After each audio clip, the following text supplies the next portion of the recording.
Good morning, Raptor Freaks. Leslie Yachts here. It's Saturday morning, and we're going to play the Sacramento Kings today in the semifinals of the 2025 NBA Summer League in Las Vegas.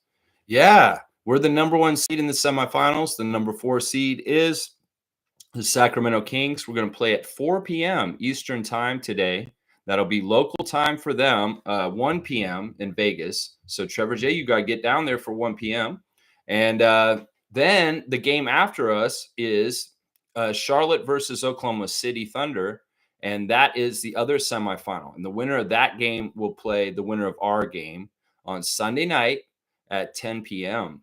So yeah, that's the kind of the breakdown for the format for the semifinals of the NBA Summer League. And well, we got to beat Sacramento to get to the championship match.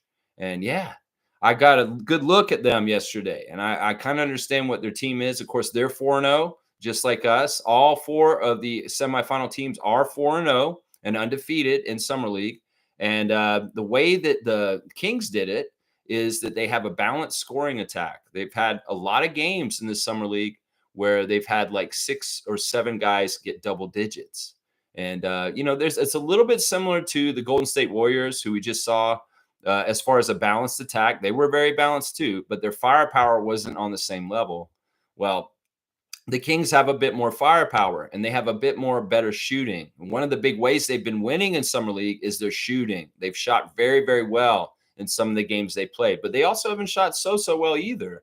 They played 2 games against teams we played, including Orlando and Chicago. And their games were kind of similar to us as far as the outcome with them. They had a very close game with Orlando, just like us, that they just barely won.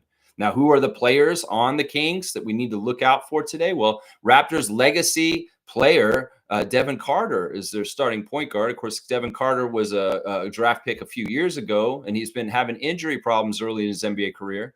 But he is probably their most experienced player as far as the main players that are playing. So, son of Anthony Carter, Devin Carter is probably the main leader. But the guy who's been really playing the best for them is the first-round pick for this year, Nick Clifford. A lot of people are already saying that the player out of Colorado State may be one of the favorites to win the Rookie of the Year, which is amazing considering he's the 24th pick in the draft this year. So Nick Clifford is somebody we need to watch out for. He's been getting 19-point games pretty steady throughout this whole entire Summer League.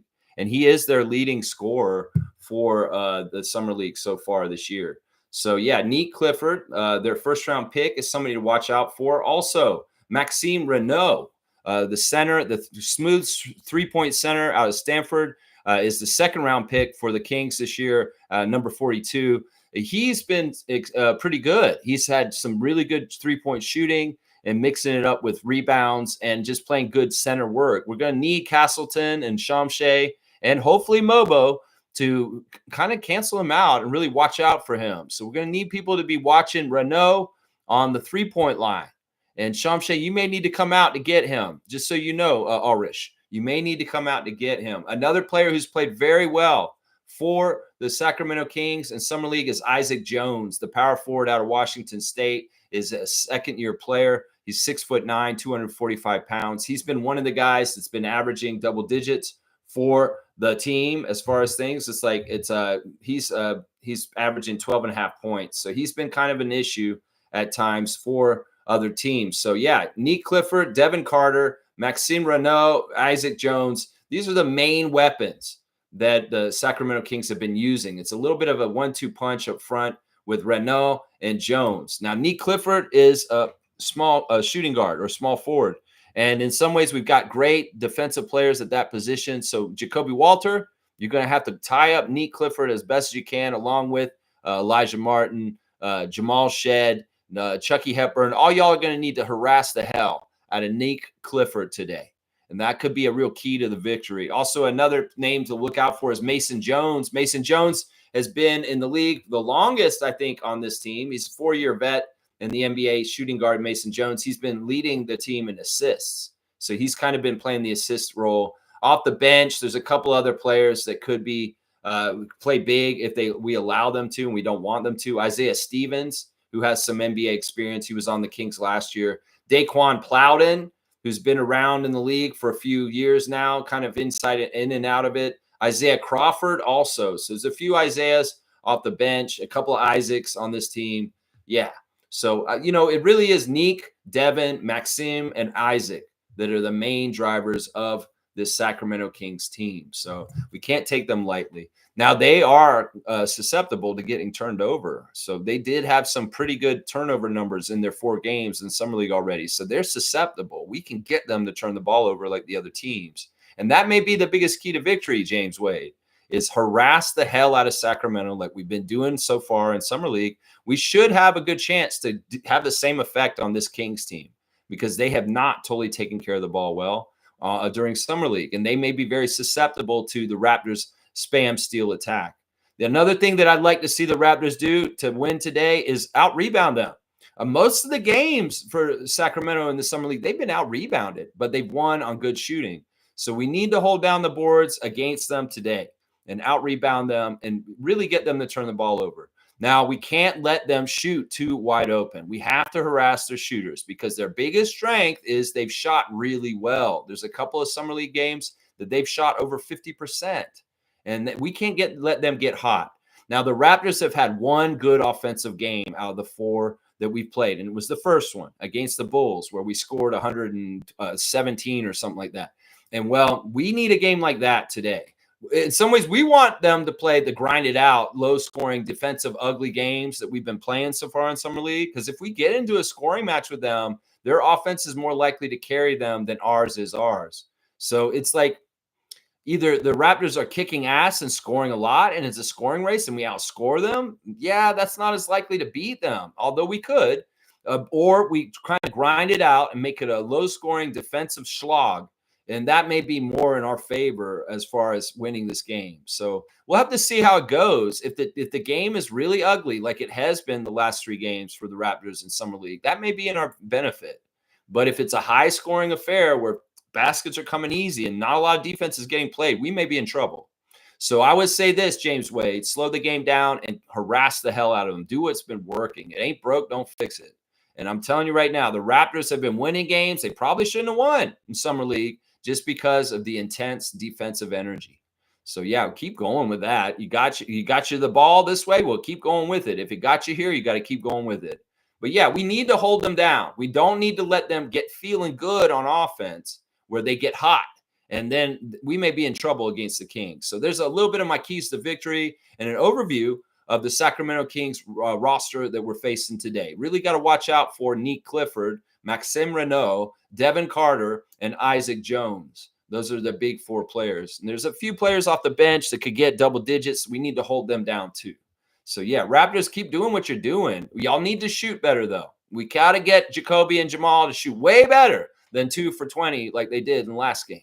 You guys got to step up tonight because in some ways, this isn't going to be a way harder game than the other 4 games we played at Summer League already, because this is a team that's found a way to win 4 different games against 4 different teams, and they weren't all the same way that they won Sacramento. Yeah, just so you know. All right, let's turn and look and see what's the chat's all about today. We got Trevor J in the house, of course. Our commissioner of fun is on site in Las Vegas, Nevada, at the Summer League this whole time, going to all the Raptors games, sitting in the crowd and taking it in on person. I appreciate our man on the street, Trevor J. How are you today, sir?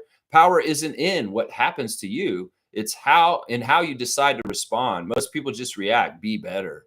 It's so true. I mean, it really, really is true. And I'm hearing more and more people espouse this word of wisdom, this tidbit of knowledge, this intelligence. More and more in different places, NBA players saying it, people and just leaders and communities saying it. In some ways, it's like, look, there's a little bit of a social media news terrorism kind of thing going on where they're trying to make you upset and pissed off because of really shitty things happening. And it is shitty, trust me. But to a degree, you have to separate yourself from it and don't let it have too much control over you. Be aware and educated of the changes and the weird things happening. But you cannot let it affect your life to the point where it's hurting your health, where it's making you an angry person that's lashing out at other people. You have to have some control over how you respond. And in some ways, that is the control we all have in our own lives, is the control to how you look at things and how you respond is so, so powerful. And there's a lot of creativity in how you respond to certain situations that can be very, very interesting if you really think through things without reacting initially in the moment.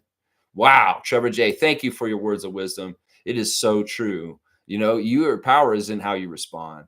It is so true. Trevor's saying, happy game day. Let's beat the Kings. Yeah, let's beat the Kings and let's beat the wannabe Kings that want to be king of the United States. That's right. Game over, Donald Trump. That's right. Trevor J saying, former member Robbie Pardon of the R&B trio City High passed away at 46. That's sad. That's a very young age to pass away. Of course, we hear about different celebrities and somewhat famous people passing all the time. It's just a way it is. Like if you have reality stars and you have so many stars, music, movies, TV, just sports, everything. There's so many more famous people nowadays than there was, a long time ago, like 50, 60 years ago, that, there's going to be people of note that pass almost every day. Every day. Yeah, it's just how it is. Well, rest in power to Robbie Pardon. That's sad to hear. That's a very young age. Very, very young age. That's sad. Trevor's saying the last 4 teams Raptors played, they made them turn over the ball 117 times. Yeah, 4. If you divide 4 into that, that's almost 30 turnovers a game. That's sensational.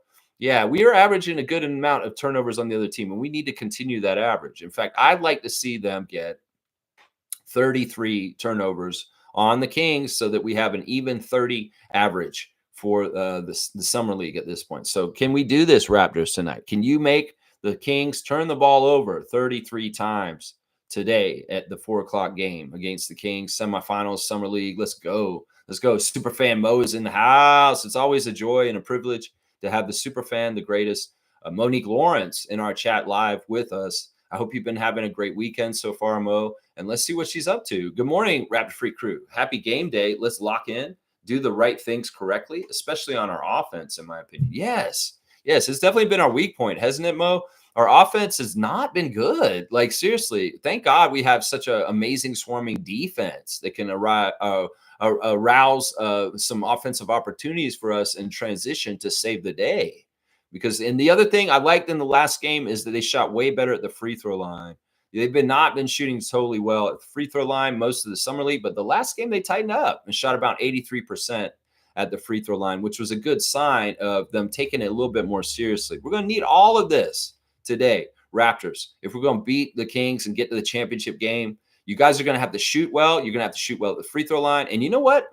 Could you guys make some threes this game, maybe? Because the three-point shot has not been there for you guys. Jamison battle, Jacoby Walter. Let's get going, guys. Let's get going. That's what I'm saying right here. That's right, Mo. Let's get the offense going. The offense, it'd be great. I don't want to lose the defense for the offense, but y'all need to start getting the offense going.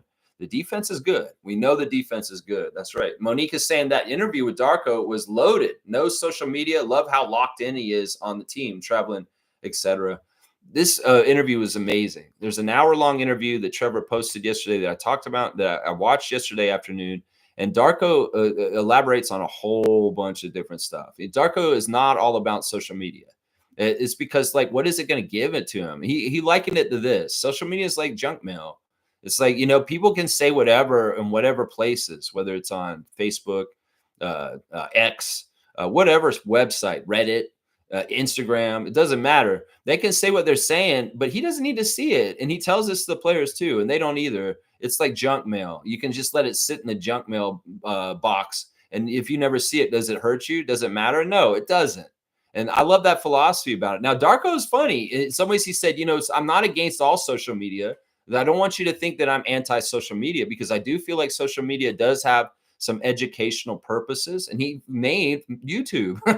He said YouTube creators are great because they educate people. Oh, thanks, Darko. And I felt like he's like, screw all the other social media, but YouTube is cool. That's what Darko said, basically, which I love. I love that he said that. He's right. You can go on YouTube and you can learn a lot about any subject. And you can self-educate yourself. In some ways, it's like university degree. No, you can learn a lot just on YouTube. Seriously, you can learn a lot on YouTube right there. But yeah, these interviews were amazing. Like, Darko is a very, very charismatic, amazing person. He's a very, very true to himself person. I mean, the sacrifices that his wife made for him to have his career, the sacrifices that his family makes for him to have his career.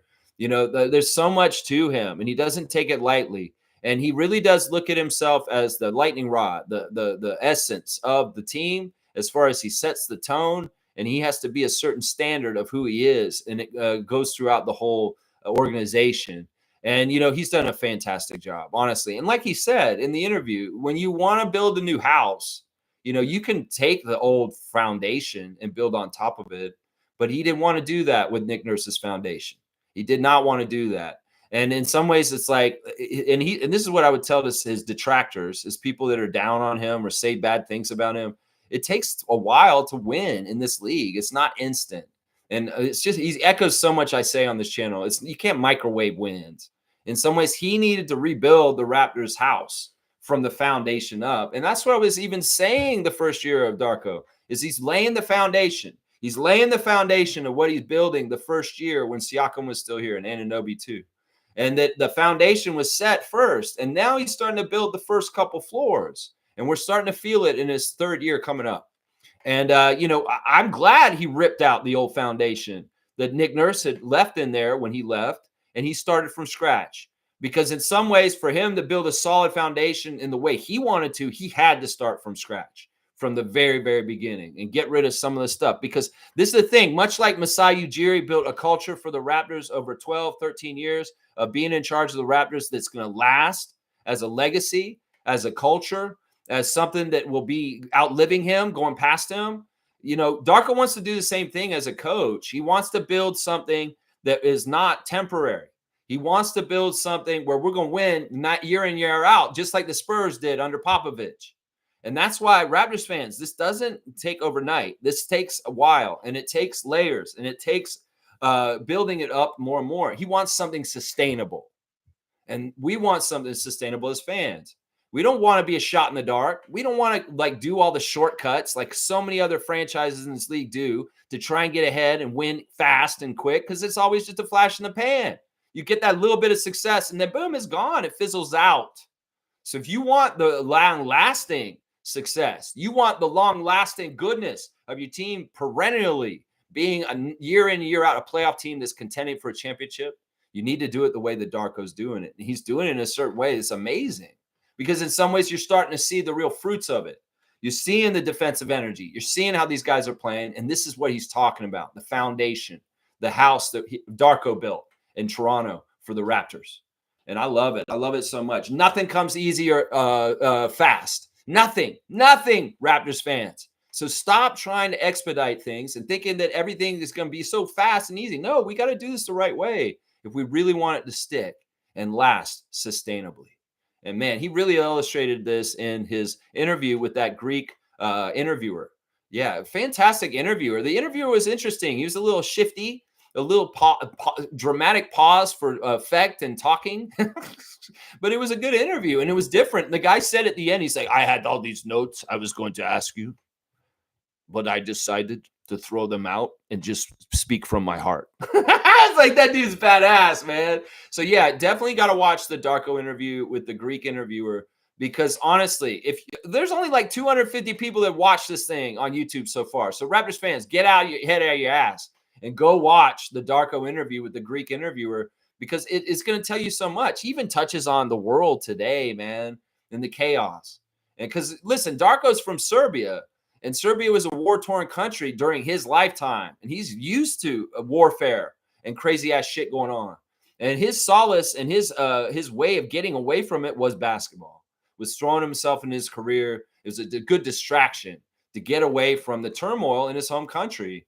And, well, in some of the ways that he was talking, you could really tell that he's kind of alluding to the current situation here right now, that it's a little scary. But, his solace is in basketball, and his distractions in basketball, and his world is in basketball. And it helps him get through very traumatizing, crazy-ass conflict times with war-torn countries. Now, let's hope and pray that we don't need any solace away from bullshit happening soon around our world right now. Seriously. But yeah, that interview is so good. And I don't understand how anybody could not think Darko's a good coach for the Raptors at this point. Seriously. You really don't understand what it takes to build a good franchise and a good team with a coach if you really think Darko's messing up, because he's not misstepping. That's the thing. He was talking about in his interviews, like, yeah, you got to have mistakes. You're going to have step backs, step forwards. In some ways, that's just part of it. And the interview with Kobe Bryant, where he said, "How do you feel about losing?" He said, "I feel great," because he knows it's about a part of the process. It's about the part of the process. And, Darko understands all this. And I wish Raptors fans would be as wise as him and understand this all. He's doing it the right way. And honestly, we're coming along really well 2 years in with Darko as our coach. We're coming along really, really well. Thank you, Monique, for bringing up that interview. It was fantastic. 10 out of 10. Must watch for all Raptors fans. If you really want to know who our coach is, you need to watch this interview because it'll tell you a lot right there. And it even goes into how he deals with his coaches and his players and his philosophies. And like, he's very blunt. He doesn't mince words. Accountability is very important. And listen, he can be mean to people. He has been mean to people. He will tell them straight up what they need to hear, not necessarily what they want to hear. And I want a coach like that. I want a coach like that. That's right. And I like how he designates his coaches. His coaches are in charge of things. And he gives them duties and they go do stuff. But they also come to him with ideas and they talk about it. Sometimes he likes the ideas and he doesn't. Sometimes he doesn't like them. And he tells them, no, we're not doing that. And he is the one in charge. And he will dictate whether things are going to be going that way or not, because he has the big vision. But, he has talented people working under him. He's talking about how big his staff is.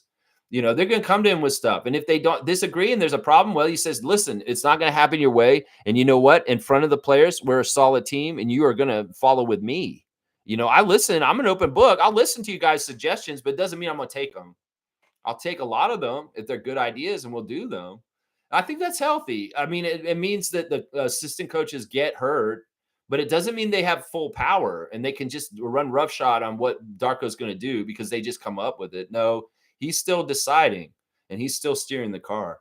And that's important. That's important to have one person in charge. Trust me, that's important. Trevor J saying WNBA Skills Challenge winners, Natasha and three-point shooting Sabrina with 33s. Natasha Cloud, is that who won the skills competition? You got to give me full name answers, Trevor J, because I didn't watch it. I did not see it. So I'm going to need you to give me full name answers. I know Sabrina Ionescu won the three-point shootout, and I heard that she gave some of the money to rookie Sonia Citron, $30,000 of her winnings to her. That's very kind of her. Yeah, are you saying Natasha Cloud won the skills competition? You better give me full name answers, Trevor, because we don't half-ass on this channel. You got to write it in, bro. Monique saying Darko's wife is a lawyer. Yeah, I didn't know this until that interview. That was very interesting. Had his son Luca in 2017. Darko wants to keep learning. Yeah, I thought it was pretty interesting him talking about his family. Gaga is a lawyer. And she can't be a lawyer here. She can't be a lawyer in Spain. She can't be a lawyer in any other place in Serbia. So she gave up her law career for Darko on the whim. And Darko was not making a whole lot. Like, she was supporting Darko as an early coach in Belgrade, as a youth coach for his dream. And she was making the money and supporting him. But then at a certain point, he got the offers in Spain to go to Spain and coach there. And they had to make a tough decision because she couldn't be a lawyer in Spain. So they packed up and went in his dream. And she gave up her dream of being a lawyer for him to come here. So it's a huge sacrifice the wife of Darko Rajakovic has given, Gaga, to Darko. And I like the stories about his son, talking about how his son teaches him stuff every day, about like how he had to take his stuff away from him for 2 months for punishment because he was in trouble. But yeah, he said he also likes how his son's so ready for life and that he's so easygoing, because it's like, yeah, they've moved him around a lot in his childhood. He's lived in Phoenix, Memphis, now Toronto, and he goes in summers in Serbia. And well, his son is okay. He rolls with the punches. He's like, yeah, Dad, where are we going next? And it's like, we're going to Serbia, son. We're going to go home to Serbia and hang out and see the old family there for a while this summer. Then we have to come back to Toronto. And it's like, yeah, okay, Dad. And then he's like, I got to go on a West Coast trip with the Raptors for 10 days, and I'm gone. And you and your mom will be back here in Toronto living your life. And well, he's really appreciative of Gaga and his son for allowing him the NBA head coach life and being okay with him being away for extended periods of time. One of the things he said was that Gaga never makes him feel bad for being away, and they do not put any more pressure on him. In fact, she's such a supportive wife. She's trying to allow him every single opportunity in his life to be the best coach for the Toronto Raptors. And that's what his goal is, guys. I'm telling you right now, Darko's in continuing education. He has a mental coach that helps him to be more mentally adept and on top of things. And this is all for the love of the sport and being the best coach for the Toronto Raptors, to win championships. I mean, this man's dedicated himself in a way that's different than other coaches. In fact, his whole family is orienting themselves around him to give him the best support so that he can be the best coach for the Toronto Raptors. Because Gaga says, I don't want you to worry about anything, Darko. I don't want you to worry about anything. Don't worry about me and Luka. We're going to be fine. I'm going to take care of him, and we're going to be good. And he doesn't have to worry about them. And that's their part in helping him to be clear conscience and fully 100% focused every single day on making the Raptors a better team and winning more and more, because that's his job. And he takes this shit so seriously. I mean, I don't get why people can't understand how dedicated and how committed he is to the Raptors. Seriously, he talks like it's a sacred oath, like he's a Knights Templar trying to protect the Holy Grail. He takes it that seriously, Raptors fans. And in some ways, that is something so special when you have a coach that will run through not one wall, but like 30 walls for your team to be better and to make his team better. I'm serious. And then his support system around him understands the goal for him, and they fully support him in their own way to push him up even higher so that he can be absolutely the best coach for the Raptors. Yeah, Gaga's not a distraction. Gaga's doing everything in their domestic life to let Darko fully focus on the Toronto Raptors. That's huge. These are sacrifices. I'm telling you, these are sacrifices for us, the fan nation, for the city, for the country, for the Raptors, that this Rajakovic family doesn't have to do, guys. Do you think this is the way for every single head coach around the NBA? No, they're going to have distractions. They're going to have all kinds of stuff going on. You think Nick Nurse? Yeah, in some ways, some things with Nick Nurse's wife and his family, I don't know. There may be distractions there that draw Nick away and stuff like that. But Gaga's doing everything in her part to make life smooth and easy so Darko can fully focus on what his job is, and that is the head coach of the Toronto Raptors. So, I mean, you can't be upset about that. You can't be upset about that at all, man. Mischief's here. Good to see our man Mischief, the bass man.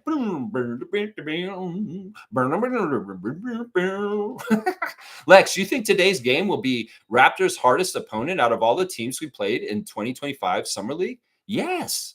I mean, partly just because of the record.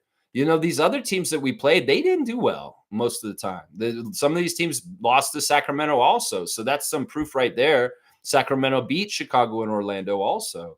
So, you know, we beat them too. So, yeah, I think Sacramento's going to be better. And the championship game, this is the way it is, right? The creme de la creme rises to the top.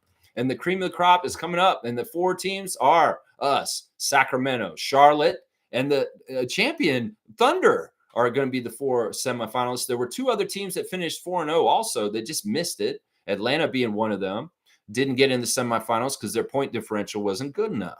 So, yeah, this is going to be a test. This is going to be different. I really hope that James Coco Wade has these guys ready to play better offensively, honestly. I mean, if this is a night for Jacoby Walter to go crazy, insane, and just take over the game and be a dominant, badass superstar, this is your day, Jacoby. Do it today. Jamal Shed, hey, you want to do it instead? You go ahead. You can do it too. I don't care. AJ Lawson, hello. Hello, AJ.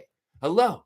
AJ Lawson, do it for Brampton. Do it for the boroughs of Toronto. That's right. Do it for the Six. That's right. Come on down, AJ Lawson, and do what you do with your experience, and let's kick the Kings' ass today. Y'all better be shadowing Maxime. I do not want to see that man bombing threes from the outside on us. You better be shadowing him. Good. That's right. I think this is going to be the toughest opponent so far, Mischief. And it may even be the toughest opponent over the championship game. This may be the hardest game for the Raptors in Summer League today. So don't play with your food, Jamal Shed. Get out there and kick their ass is what I'm saying right now. Jameson Battle, you get hot on three, please, sir. Yes, sir, Mr. Battle. Yes, sir. Put that ball through the hoop from the three-point arc. That's right, sir. Please. Yes, Jameson.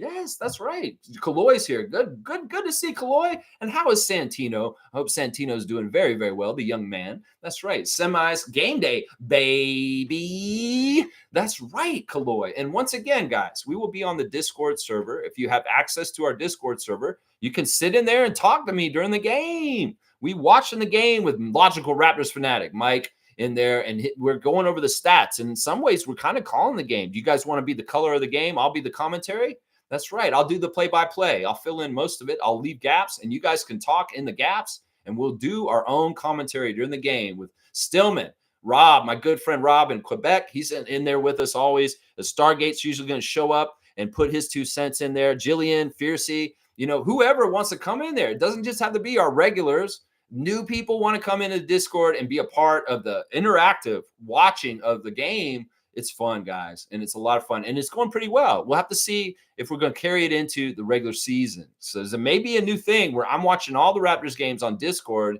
and talking with people while we're doing it. Now, we got to stay focused in the now and watching the game because I need to watch the games very closely, and sometimes people want to come in there and do it like the Raptor Freak stream like we're doing right now and just topics and ask me questions. I'm no. We're watching the game. Let's stay in the present and the now, and let's practice that and watch the game. That's right. And if you want to watch the game with me and Fiercey and others, come on down to Discord. You got to join the channel as a member, and you can get access to our Discord server and our Facebook group run by the superfan Monique Lawrence. That's right.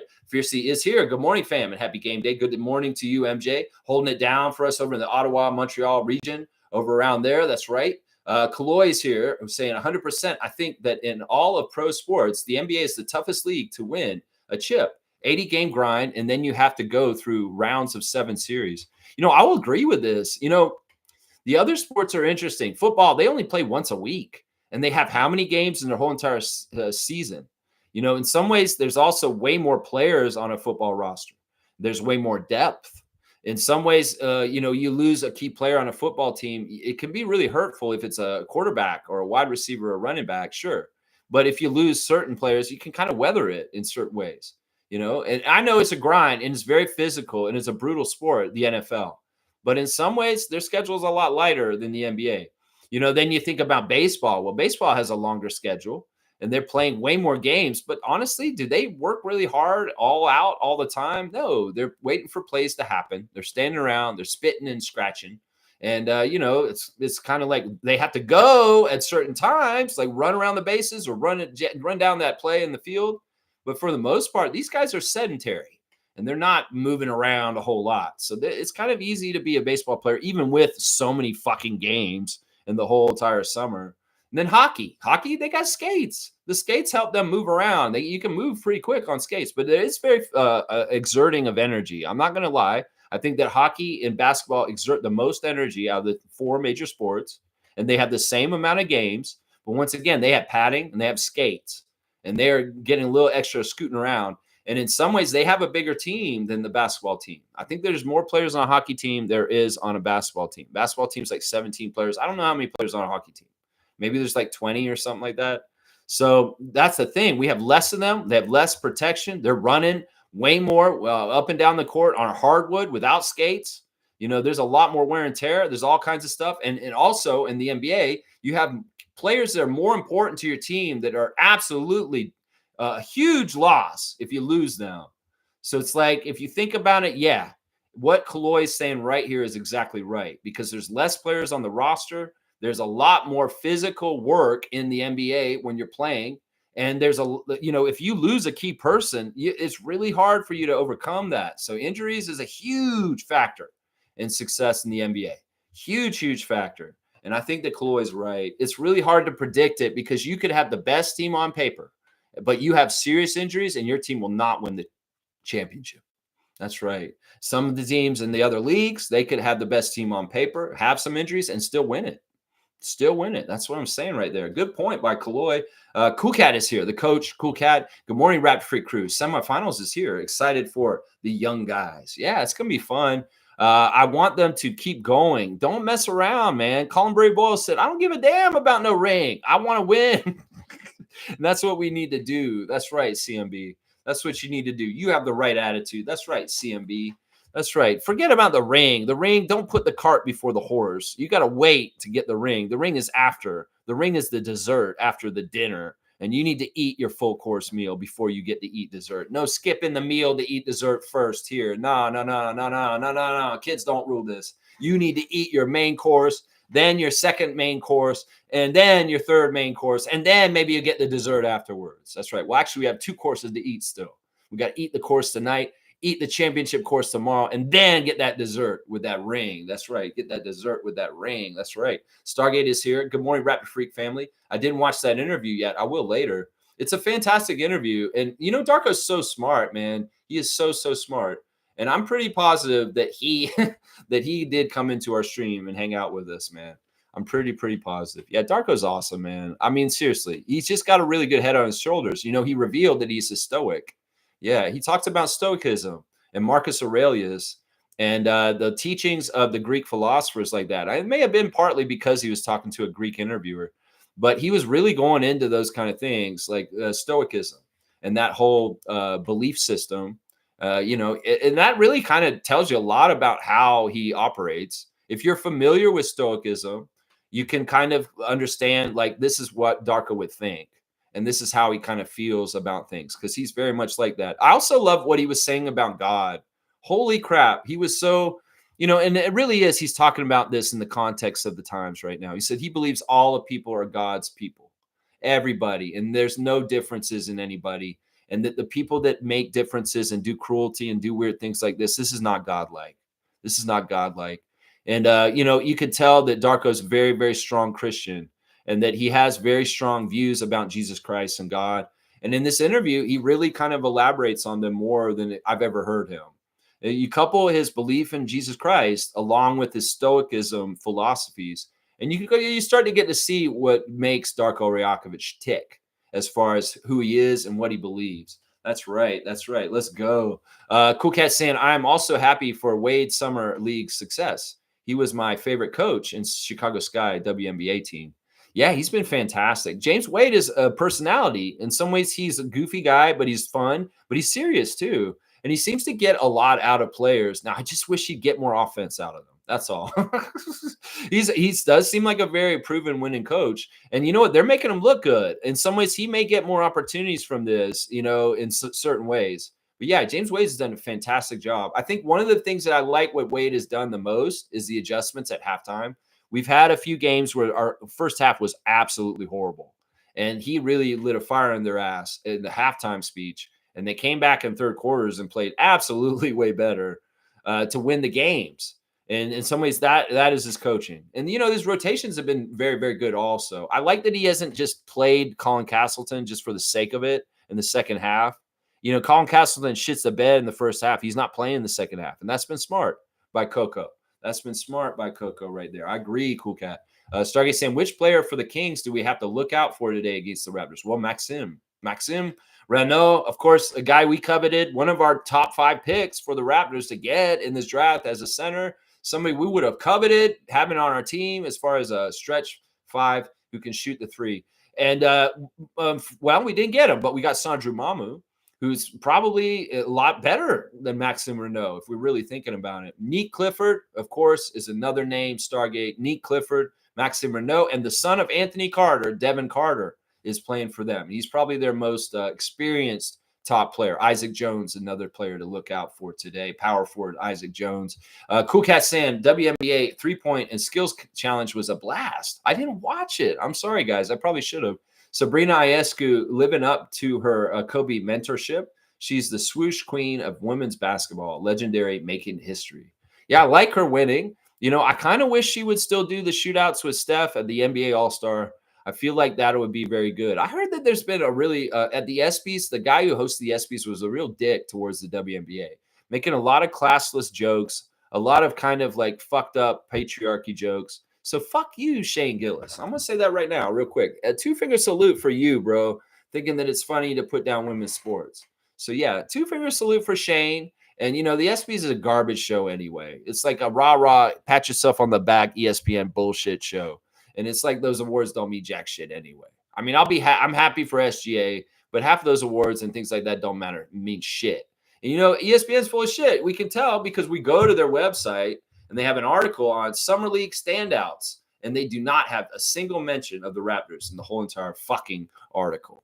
Yeah, that's how you know they're full of shit, and they're not really covering the sport correctly or fully. If they're going to omit and overlook the Raptors summer league performance, and they don't even put any mention about the Raptors defensive swarm, yeah, y'all are biased and you're a piece of shit, and your SB show sucks too. So two finger salute for you, Kevin Pelton, and all the rest of the ESPN writers and piece of shits that work at ESPN.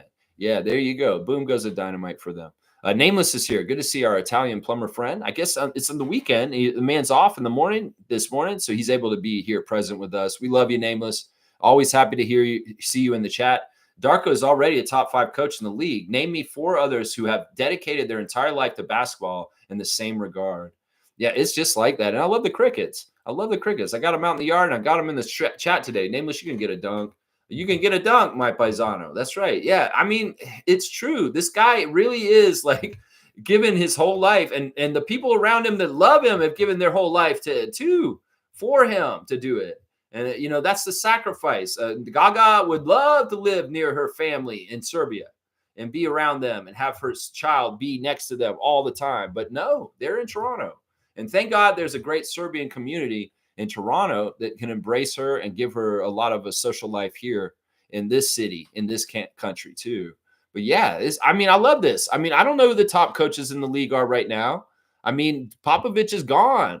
Kerr and Spoelstra are waning. They're not as good as they used to be. Nick Nurse? Yeah, no way. Yeah, who the fuck are the top coaches in the league at this point? Kerr's going down. Spoelstra's going down. Popovich is gone. Who the hell are the top coaches coming in the next crop? They talk about the next face of the NBA, SGA.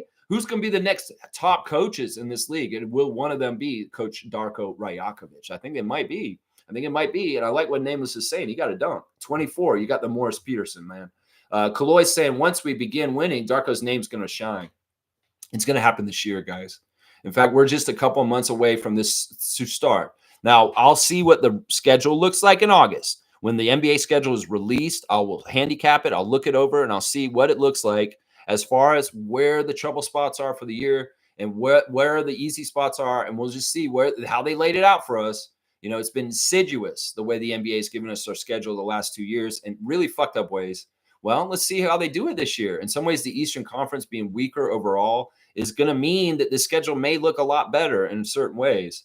Well, we don't need to take anybody lightly. We need to come in and we need to show no mercy, and we need to beat everybody's ass right from the start. Brandon Ingram's healthy. We're coming to get y'all. We're going to kick everybody's ass in this league this year with Scotty Barnes, RJ Barrett. The barbecue is going to be on full effect, cooking, and it's going to smell so good. That's right. That's what's coming. That's what's coming, NBA. You're on notice. Raptor Freaks calling you out right now. Brandon Ingram's healthy. We're going to kick all y'all's asses. We're coming.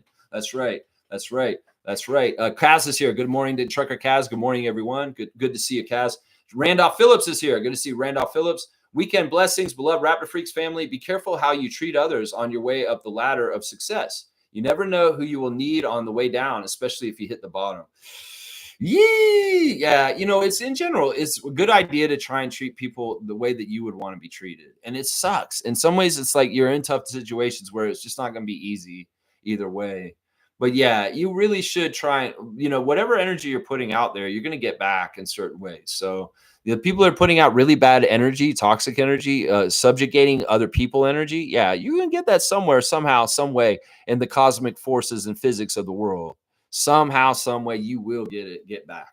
Yeah, it's just how that is. Blessings to Phil's family and all the Raptor Freak families out there. I appreciate you, Randolph, so much. Such a steady cornerstone of our channel here. That's right. Cool Cat saying, Lex, I don't. Some of the fans are against Darko personally. I think we have won a chip, and some fans want it right away again without growing pains. Fans want to skip steps and reach the summit. Yeah, well, that's what he elaborated on in this interview, is that they're not realistic. They don't understand that. He understands. And, you know, he even kind of, the way he was explaining this in this interview, he's aware of the criticisms and some of the people that don't like him as coach. You know, you'd be shocked, Cool Cat. There's a lot of people around Raptors Nation that do not want Coach Darko as our coach. And they don't have any other reason other than some reason they don't like him. Like I asked these people, why do you not like Darko? Oh, he's just not the right coach. I was like, well, give me a concrete reason. You can't just fucking say you just don't think he's the right coach. You need to fucking give me a reason for why you don't think Darko's the coach. You seriously, Messiah and Bobby weren't fucking around for 3 months when they did the interview process for this position. They didn't waste their time. They really went through everybody. And this is the thing. I had heard about Rajakovic since 2010, that he was a superstar on his way up and he was going to be a good NBA coach at some point. And we're the ones who picked that fruit when it was its ripest off the coaching tree to be our coach. And that means a lot. Seriously, that means a lot. That means that, like I said, Darko's throwing everything in himself into being the head coach of the Raptors. So they don't give me any other good answer other than his record sucks. That's not a good enough reason.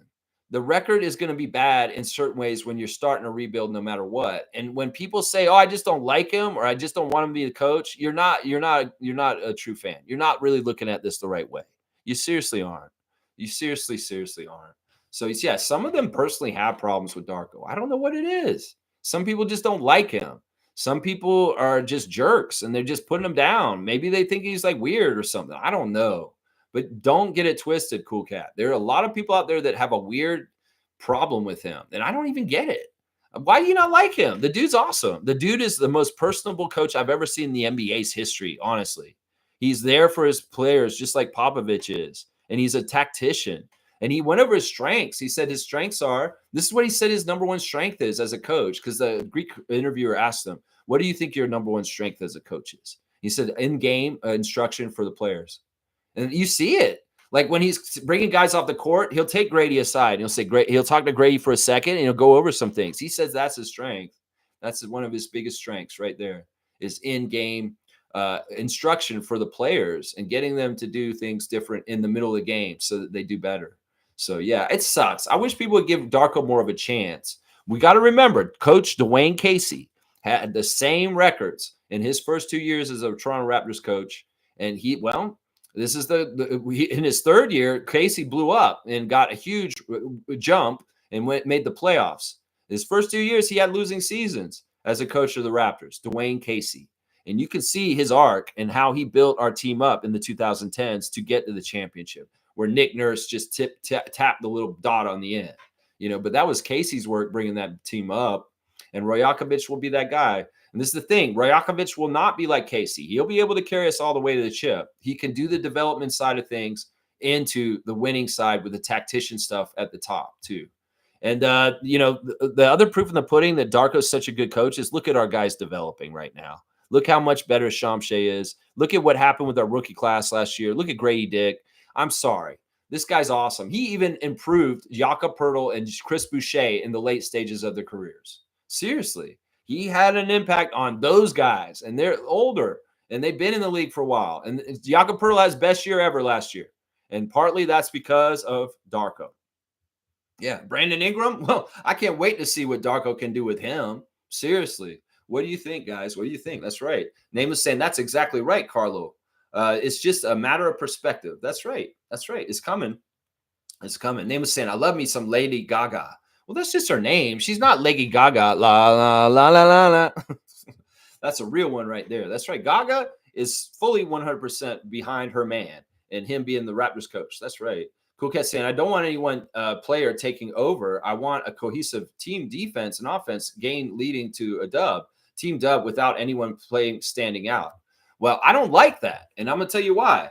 Because the games that have been going in Golden State, there was too much of too level. We need one person to stand up and be a superstar today, because in some ways the Kings might not do that, and it may be ripe for the picking. Sometimes in summer league games, when there's a lower talent and people are sheepish, one person who really, really has the swag on and feeling real good with their aura can come out there and bust a 30 to 40 point game and win the game for their team. This is the setting for this. And in fact, the Raptors in their last 3 games needed a guy to do this. They needed one guy to just step up and bust 30 points out.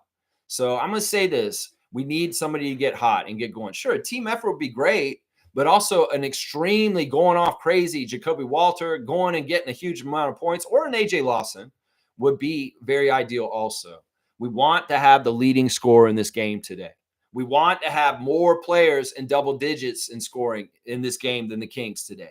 Those are two indicators that we're going to need to do. We need to outscore them. Well, we're going to need to have the top scorer in this game.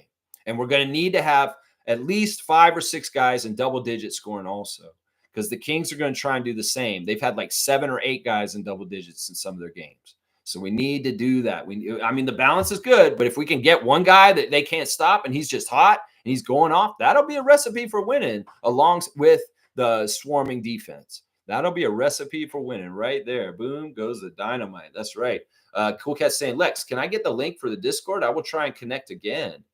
Yeah, I mean, I don't know how to get it to you exactly, Cool Cat, because you're not on Facebook. And I don't really have any other way of contacting you other than through this chat.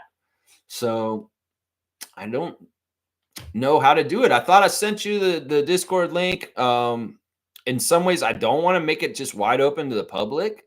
So I have to figure out a way that I can send it to you just to you, because you obviously you've been a part of the channel for a long time and I want you to come in there.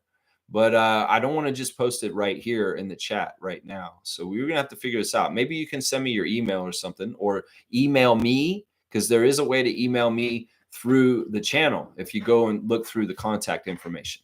Let's see. Fiercey saying, I will watch the game. Yeah, we watch it with us. I hope you will, Fiercey. I hope you will. Monique saying, I'm glad I keep going to the Raptors coaching open house as much as I do. I'm learning Darko.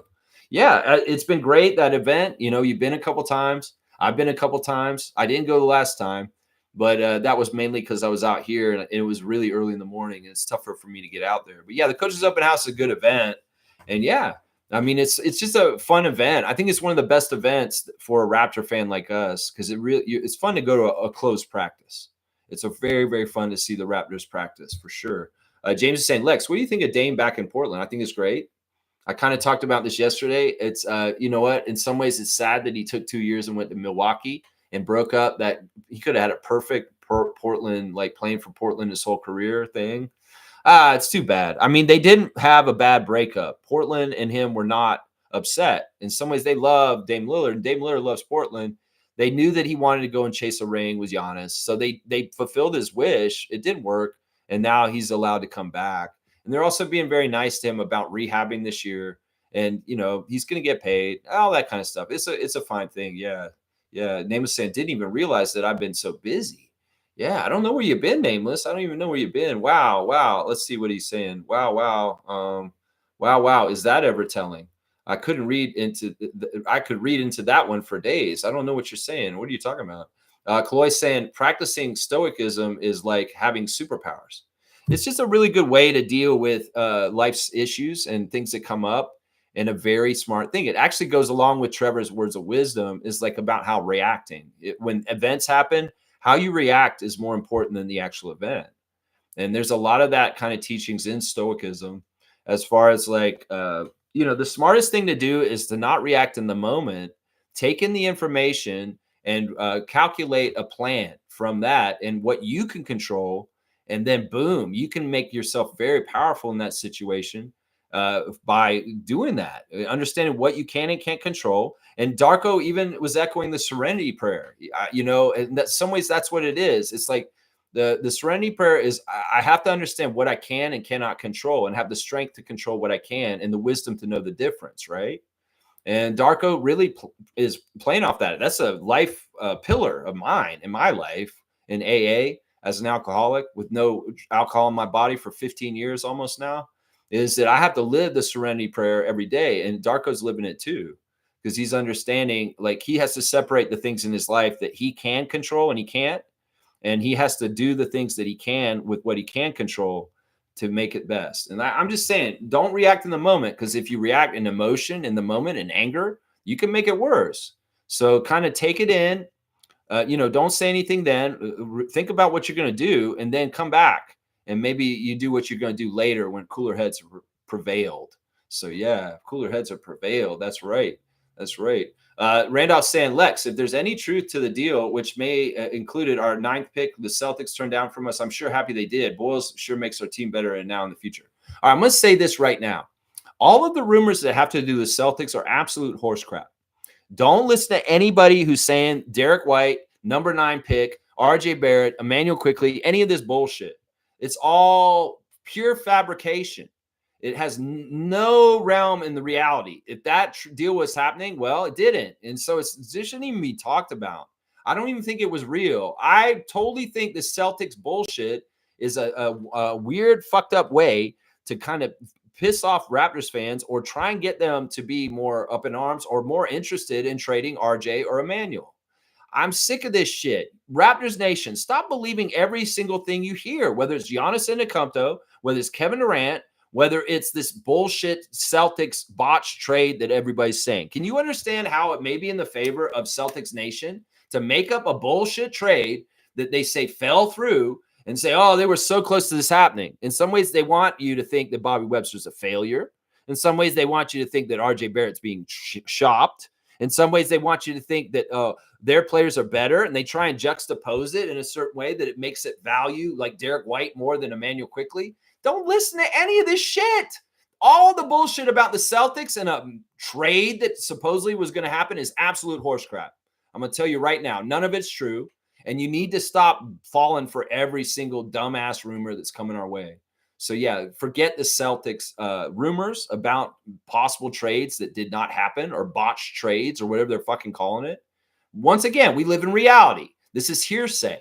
This is probably made up by people that do not like the Toronto Raptors franchise, and they're trying to hurt us with misinformation and disinformation. So anything related to a Derek White trade with the Raptors, don't believe that shit in the least. Seriously, Raptors fans. Seriously, don't believe any of it. And if you're falling for it and you're believing it, stop today. Stop today. It's absolute horse crap. And it's a weaponized misinformation from Celtics Nation. And it has a couple prongs to it that are absolutely toxic for Raptors Nation. And Raptors fans are going to jump on it and say, oh, Bobby, why'd you screw up and you didn't get that trade done? I love Derek White. He wins. He's a winner. No, this is not how you should be reacting. You should be looking at it and saying, you're full of shit, Celtics fan. I'm not listening to your shit. Shut the fuck up. That's the proper reaction to the Celtics botched trade rumors that are going around right now that I've seen recently. That's it. You guys are full of shit. I don't believe a damn word you're saying. Fuck off. That's the proper reaction right there, is what I just did right there. That's right. Cool Cat saying WNBA commissioners have me cracking up. She's busting out the moves to Nuck If You Buck by Crime Mob at the Stud Buds session. This is all foreign language to me. She got the real moves and let it loose at the party. NBA Silver is too stiff. I mean, it's Kathy Engelbert, right? You know, there's some things that she's done that I don't totally agree with, but, you know, this league's on the up and up, and it's a fun league. You know, that sounds fun. That sounds fun. That's cool. That's cool. Should I do the Instagram stories? Let's do that. Since they are in Indiana for the All-Star weekend, there's Toronto Tempo president Teresa Resch. She's talking about how they had a countdown to meet people at 1 o'clock yesterday at this corner of Toronto and Delaware. No, it wasn't a cannabis deal. No, it wasn't a legal drugs deal. You're going to meet Teresa at the corner of Toronto and Delaware. No, they were giving swag away, and it was actually pretty cool. They were giving away hats and T-shirts to fans that showed up, a little pop-up, giving away Tempo stuff. Yeah, and they got all kinds of cool pictures of the setup in Indianapolis for WNBA All-Star Weekend. Teresa Resch taking in the sights and the different advertisements for the league and all kinds of different places. Very, very cool. Kelly Olynyk is not listening to my Straight Goods on Canadian Goods, obviously, because he's at a 7-Eleven, and he's got a Slurpee in his hand. And his Slurpees hit different in Canada. Well, I'm going to just say this, Kelly, don't go to Slurpees in Canada. Bro, in some ways, I get it. You're a Canadian athlete that works in an American company, and you play for a lot of American teams. And in some ways, you're Americanized, like Steve Nash, like Wayne Gretzky. But, bro, don't be advertising at 7-Eleven in Canada. Fuck that place. We need to go to Canadian companies. And 7-Eleven is the worst convenience store that you can frequent in Canada. If you're Canadian, you want to support Canada and the industry. You know, 7-Eleven is Japanese and it's not American, thank God. But still, you could do way better going to a place like Circle K is actually way better for Canada. On the Run, way, way better for Canada. And, you know, there's a Max Milk, Becker's. You know, these are Canadian companies and not a Japanese company. So, Kelly Olynyk, what are you doing? Supporting 7-Eleven and putting it on blast. Is Slurpees hit different in Canada? Well, maybe because we have better food standards up here. That's right. Let's see who else we got. Lou Dort on the red carpet with his boys on the ESPY's red carpet. His guys being the Oklahoma City Thunder, other players. Alresh Shamshay with a cool picture of the 5 rookies from last year, all giving thumbs up. It's cool that these guys are so happy together. The 4 J's and Shamshay. Shamshay and the Jays. I might start calling them that. Shamshay and the Jays. How's that? That kind of rhymes. Shamshay and the Jays. Because it's Jameson, Jonathan, Jamal, and Jacoby. That's right. Ulrich and the Jays. That's right. Shamshay and the Jays. There you go. Chris Boucher has got stuff from Love Island. He's posting still. And also, he's got something about Dominicans playing dominoes on his Instagram. And then he's like that. He's also making fun of the CEO thing at Coldplay, that whole thing where the guy was like cheating on his wife and he got caught on the screen. That was pretty interesting. He's also got he's got himself at the Raptors training facility dunking and we're putting in work. You know, I don't know what's going to happen with Chris. It's like he's saying this for the ones just watching to see if I'm going to make it. He's saying I am. You know, so maybe that's a nod that, you know what, guys, I am going to get signed very soon. So don't worry. I'm free agent right now. I'm in limbo, but I see things materializing very soon, and I will have a team very soon. I think that the signs of that are coming from Chris's Instagram. He said, "This is interesting. I wonder if this is something he's saying to the partner of his mother. It's Roman Reigns, and it says his dad's saying, "Go help your mom." And he says, "Bro, that's your girl. You do it." Whoa, whoa, whoa. Okay, Chris. So you're telling the man to go help Mary? Okay. Well, he also wants a night out like The Hangover. He's got the Zach Galifianakis, Bradley Cooper, Ed Helms, little crew, Kim Jong, and they're at the casino table. And Chris is saying, I just need one night like this with the boys is all I'm asking for. So that man needs to go to Niagara with his crew, with everybody's uncle and everybody else in his crew, and just have a night out in the casino with the boys, like The Hangover series, apparently. That's right. He's also quoting Kanye West once again. Kanye saying, I love cutting grass. I love cutting the people out of my life that are fake and that weren't really there for me. And when wartime comes, they show their true colors. And I'm like, I don't have no time for them. I need people that are going to be with me all the way. And well, Chris is echoing that sentiment right now in his life about what's going on with him in his free agency. That's right. Jamal Shed posting a great clip of Jacoby Walter. His trainer has been posting stuff of Jacoby all summer, Sam and yeah, Jacoby's been looking great, but Jamal's putting him on blast. And there's a picture of Jamal on his own Instagram and even more stuff. There's a training camp that he's posted there. And there's the 5 guys with their thumbs up again. Shamshay and the 4 J's. That's right. There's Wubbs with the picture of him talking trash. I think that was to the guy who was getting mad at him in the last game. Was that Bernard? Yeah, Jacoby really got in the head of a couple players in the last couple games. Bernard and EJ Liddell have not been very nice to Jacoby. And I'm wondering if it's just because they're jealous or something. There's a funny picture of Jacoby making a funny face with his tongue sticking out and with Colin Murray Boyles and Jameson there. And Colin Castleton has some weird bed head in the picture too, is what's going on there. Jameson Battle was going like this. In a picture on Jacoby Walters. Pictures, and he's got a picture, open gym picture of Jonathan Mobo. Yeah, cool stuff, man. These guys love each other. That rookie class from last year is tight, y'all. Jamal and Jacoby are best friends, and Jonathan and Jameson and Ulrich, they all really love and respect each other because they feel that rookie year bond, that they were all rookies together. That's right. Energy's contagious over here. That's right, Jay Nathan. That's right. You keep that energy up on the bench. There's Elijah Martin on the scene for the game day picture from Raptors official admin for today. Sacramento and Toronto, 4 p.m. Eastern, guys. Be ready. It's an earlier game. So we got to be ready earlier in the day to watch it. And it's good it's earlier because it's a turnaround. There's a back-to-back because they're going to have to play tomorrow night, but they'll get a little bit more extra time to rest, have an afternoon game today. Norman Powell is in Miami. He is working out with different people right now. There he is, understanding the grind in South Beach at this point. Yeah, the gang is locked in. He's gotten a lot of good compliments from Dwayne Wade. Dwayne Wade saying this about Norman Powell. Y'all know how good Norman is. He was an all-star this year out there in the West. He's saying that, but he wasn't. He should have been instead of James Harden. For the Heat to be able to get a player like that with Bam and Tyler as the number 1 and 2 options, it's like, all right, let's go. So Dwayne Wade's really liking the new look Heat with Norman Powell involved. Colin Murray Boyles is posted he's the coach's player of the game for the last game. Yes, he was. He was the best player last time. Jack Armstrong is getting inducted into Where no, Jack Armstrong's already been inducted to the Ontario Basketball Hall of Fame. Him and Grange and Jonesy and Dan Gladman went in a couple years ago. It's kind of interesting. And Jeff Landicho's dad, Willie's in there. But this year, the Ontario Basketball Hall of Fame will induct Tammy Sutton Brown, another lady, and Jamal McGlure.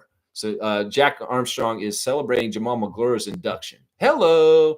And there's a Toronto Tempo in Indianapolis. And there they are on the street, giving out the goods to the fans at the corner of Delaware and Toronto. There they are, giving out the hats and the T-shirts to the new Tempo fans. Awesome to see fans coming through and supporting the Tempo. That we're going to be there in a presence with a real team next year. So, yeah, we'll have players next year. And hopefully we'll have a Tempo All-Star. I'm pretty sure we will. But, yeah, they had a bunch of Tempo gear. Man, I wish I was there. I want a T-shirt.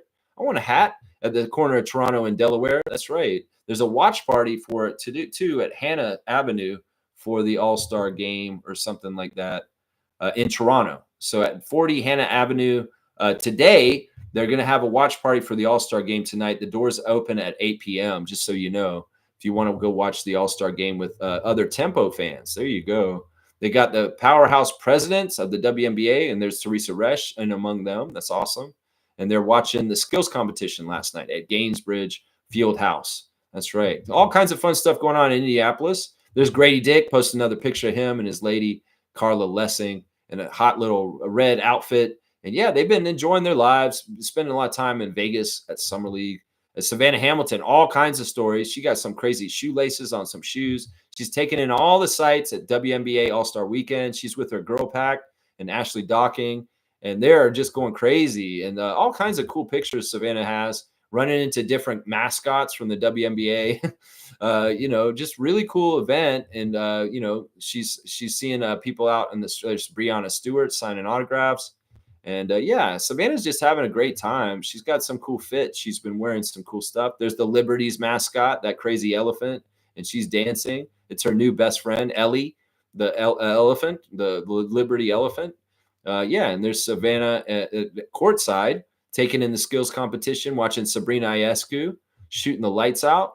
Yeah, and she's meeting different people from around the league. She's so happy she got to meet a couple different people at this game. And, yeah, she's got a good fit on. It's like Savannah having fun. Oh, she's also doing an advertisement for DoorDash. She's like, I'm about to go to the NBA All-Star game, but I forgot to eat. What do I do? Do I try and cook something really fast and throw tomato sauce on the ground? No, call DoorDash and order Subway is what Savannah's doing. So she ordered Subway to her hotel, and she did a little advertisement for DoorDash on her Instagram. Pretty cool. I'm following Serge Ibaka again, guys, because Serge posted a funny happy birthday to OG Anunoby this week. And Serge has another single out this week with a girl named Melanie. The Serge is always putting out Afrobeat songs, and he's has a prolific music career, really, in the last few years. So check out Serge Ibaka's latest single, Shaolin, out with Melanie, featuring Melanie. I listened to it. It's good stuff. And Serge, of course, is kind of talking over it. He's in Miami getting his hair done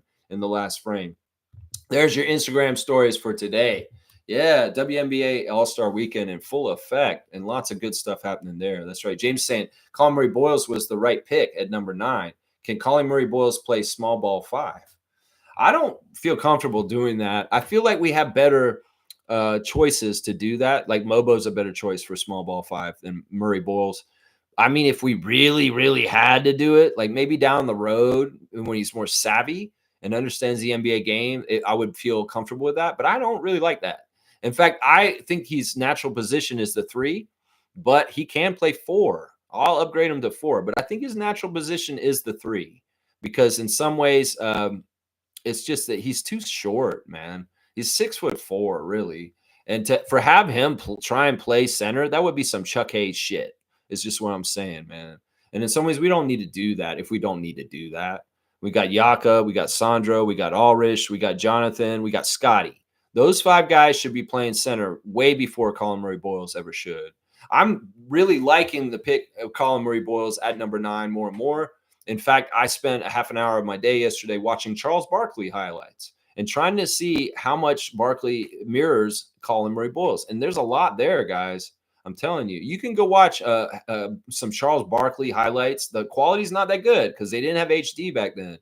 But if you watch Barkley And kind of look at how he offensive rebounds and look at also how he kind of works around the basket. You can see a lot of parallels to Murray Boyles. Seriously. And I'm not saying this is, I mean, I know Barkley is a whole other level of player. I'm saying that there's parts of Barkley's game that Colin Murray Boyles has. And some of it is just to get the ball from other people in traffic and collect it and put the ball in with people around him. So you're going to see it. You're going to see it more and more. You're going to see it more and more. Stargate thinks Rick Carlisle is one of the best coaches in the league. I agree with that. I'd say Rick Carlisle may be one of the best coaches in the league. For sure. For sure. I get behind that. Name is saying Colin Murray Boyles has impressed me so much. He has certainly given me confidence in our selection. He's nearly got an NBA body already, and those long-ass arms make him unstoppable. Yeah, that's why I'm saying that Barkley stuff is true. Barkley was short. He wasn't that tall. He was 6'4", too. He was 6'4" also. And he had that stumpy body that took a lot of space, just like Colin. And the thing is, Barkley had really long arms, and he had explosive leaping ability.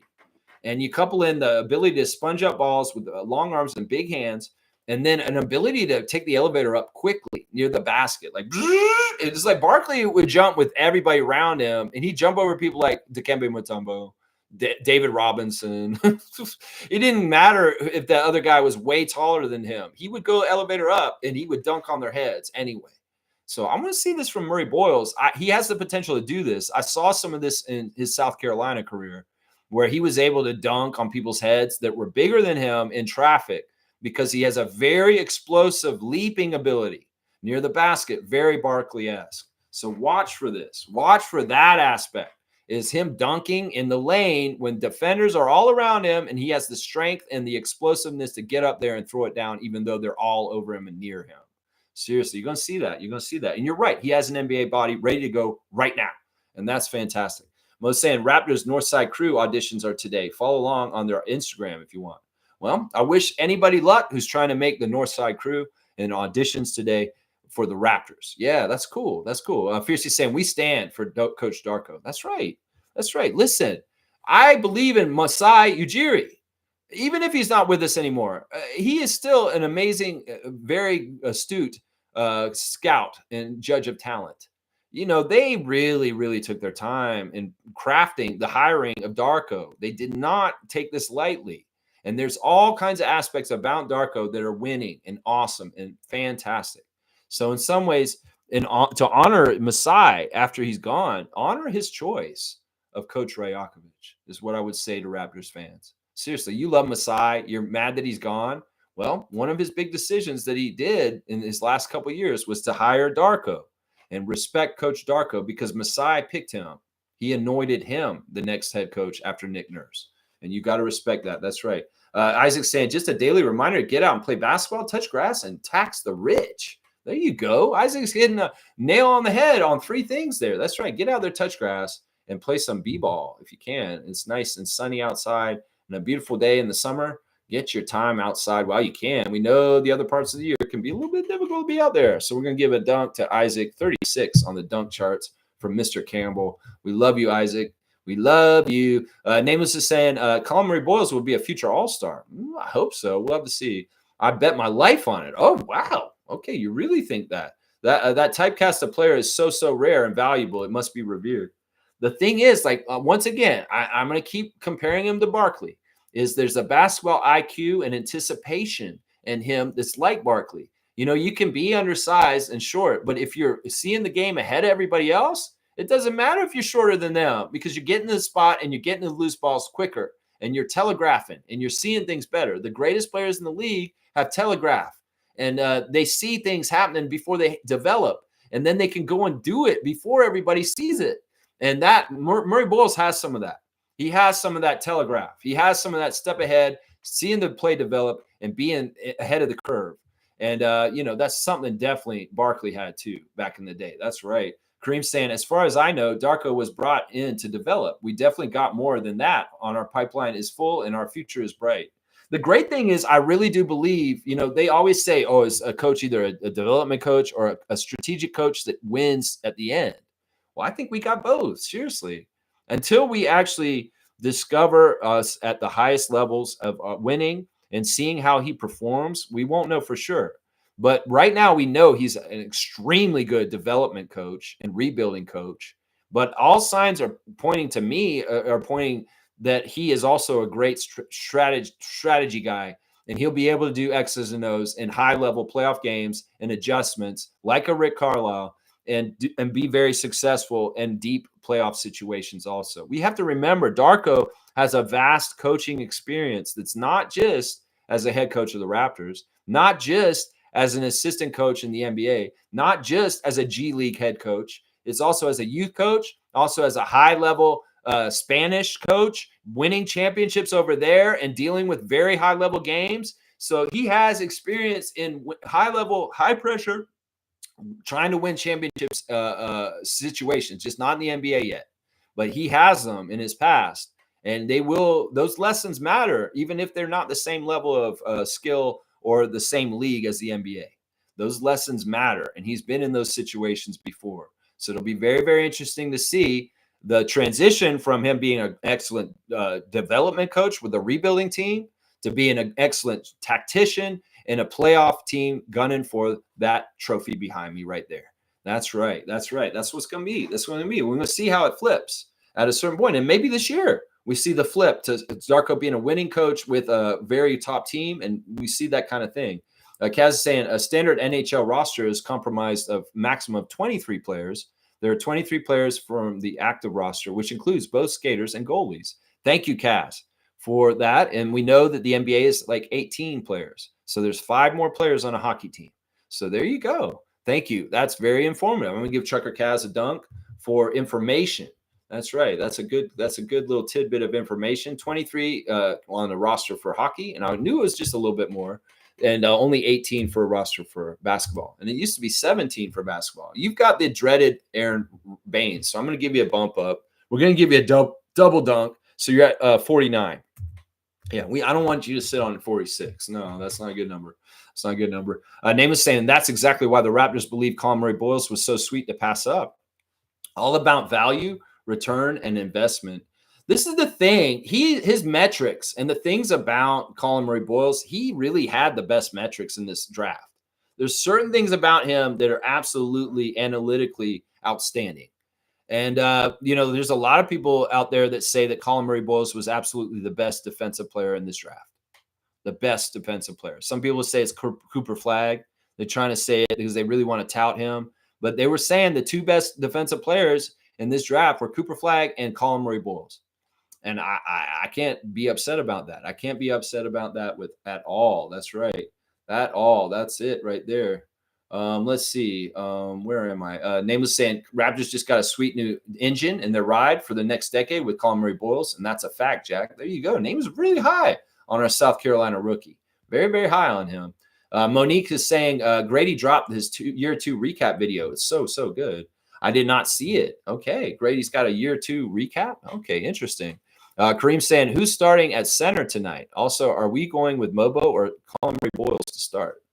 Colin will start. I'm going to say this right now. I think it's going to be the same starting lineup, even though Castleton's been a dud. He could be very helpful in this game against Renault. We really need you to not let Renault do anything. Castleton, if you've had a fail this summer league, well, it's not too late for you to redeem yourself. Seriously. What if you have an explosive, badass game where you get a double-double with a bunch of blocks and you absolutely shut down Renault? I'd be very happy about this, Colin Castleton. If you could show up finally in the 5th game of the summer league, finally show up and play the way that we saw you play last year. I mean, it's not too late. Today is your day, bro. They have quality center on the other side, and there haven't been quality centers we've been playing most of the time in these summer league games so far. This is going to be the first time there really is a quality center on the other side in Renault. So that's your call to duty, bro. You got to go and stop him and make yourself look better than him too. That's what I want to see. That's your own personal mission today, Colin Castleton. Outplay Maxime Renault, play better than him, have better stats than him by the end of the day, and I'll be watching.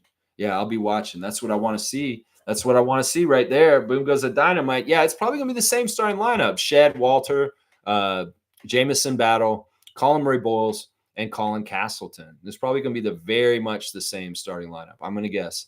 Giannis Sky is back again. Once again, thank you for being here. Giannis Sky, I believe, is a Greek fan, but also a Raptors fan. And I'm very happy to see him again. Hello. One of the first friendlies of Mike Batiste as a Panathinaikos player was against the Toronto Raptors back in 2003. That's a cool fun fact. So Mike the Bulldozer Batiste, our assistant coach, who's a legend in the country of Greece, he's one of the greatest players ever in their league.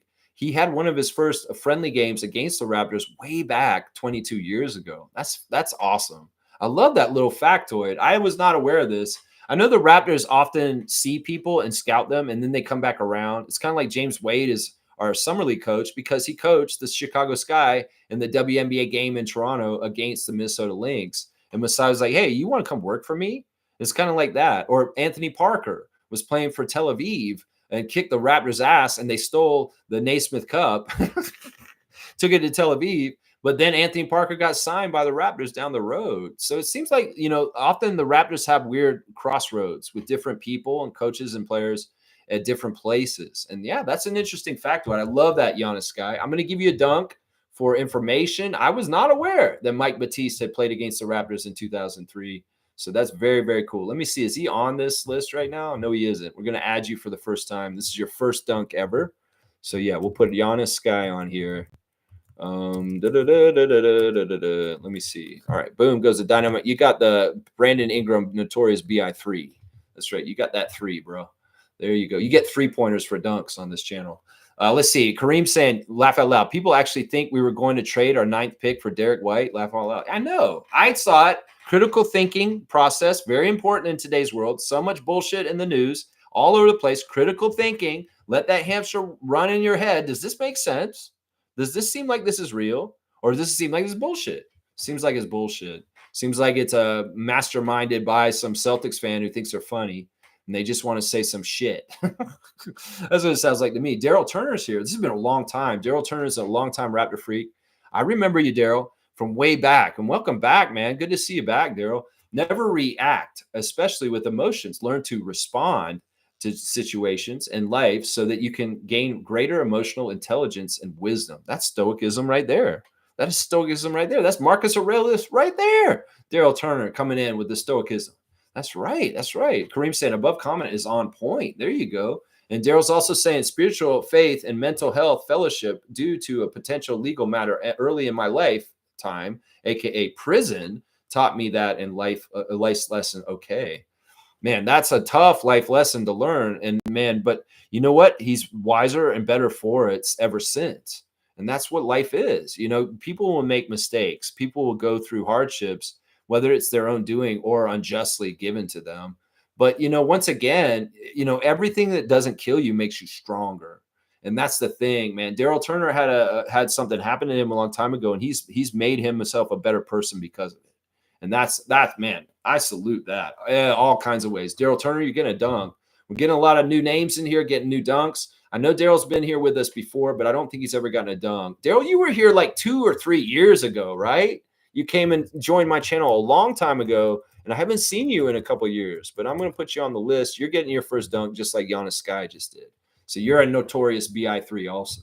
There you go. There you go. I love it, man. I love it. This is a melding pot here. We meld the Raptors information, the things that you want to know about the Raptors inside out. And we also meld life skills and life learning stuff. In fact, let's do the straight goods on Canadian goods real quick. We were talking about that earlier. Kelly Olynyk going to the 7-Eleven and getting a Slurpee. Today, I'm talking about, guys, sporting goods stores. Sporting goods, like going to get sporting goods, like a basketball or some hockey gear or, running shoes and things like that. Well, what sporting goods stores are best to go shop at to support Canada's economy is what we're asking today. Well, I've got a couple of lists of names here for you. I think Sport Chek is pretty dang good. Now, they're part of the Canadian Tire Corporation, and they are very much 100% Canadian owned, and they have a large retail footprint, but there is no specific attempt to stock Canadian products. But know that the company itself is 100% Canadian. So if you shop at Sports Chek, the proceeds are going to the company for profits. But you may be buying American products there that are made in America. So in some ways, it's good to buy stuff that's not made in America if you can. But at least buy it from a Canadian corporation like Sports Chek. Sports Chek's a good one. Atmosphere is another one that's under Canadian Tire. If you have an Atmosphere sporting goods store, that's fine. Pro Hockey Life is a hockey store, I guess, and they are also mostly Canadian owned. Let's see, MEC Mountain Equipment Company is a smaller company, and they were sold to U.S. in 2020, but they got sold back to Canada in May or June of this year, and so it's a feel good return. So Mountain Equipment Company is a great company to buy sporting goods at if you want to. I'm just kind of looking over it. Source for Sports is an independent Canadian retailer, and they're locally owned and operated. So if you say Source for Sports store, that's a great place to buy sporting goods. Sale is another Canadian company that's out of Laval. So if you see the sporting goods store called Sale, you can go there. Running Room out of Edmonton is another Canadian sports retailer where you can buy Canadian sports stuff. So looking at the other stuff, yeah, you know, the other ones are not as good for Canada and sports retailers. So Sport Check is actually a really good store for you to buy your sporting equipment.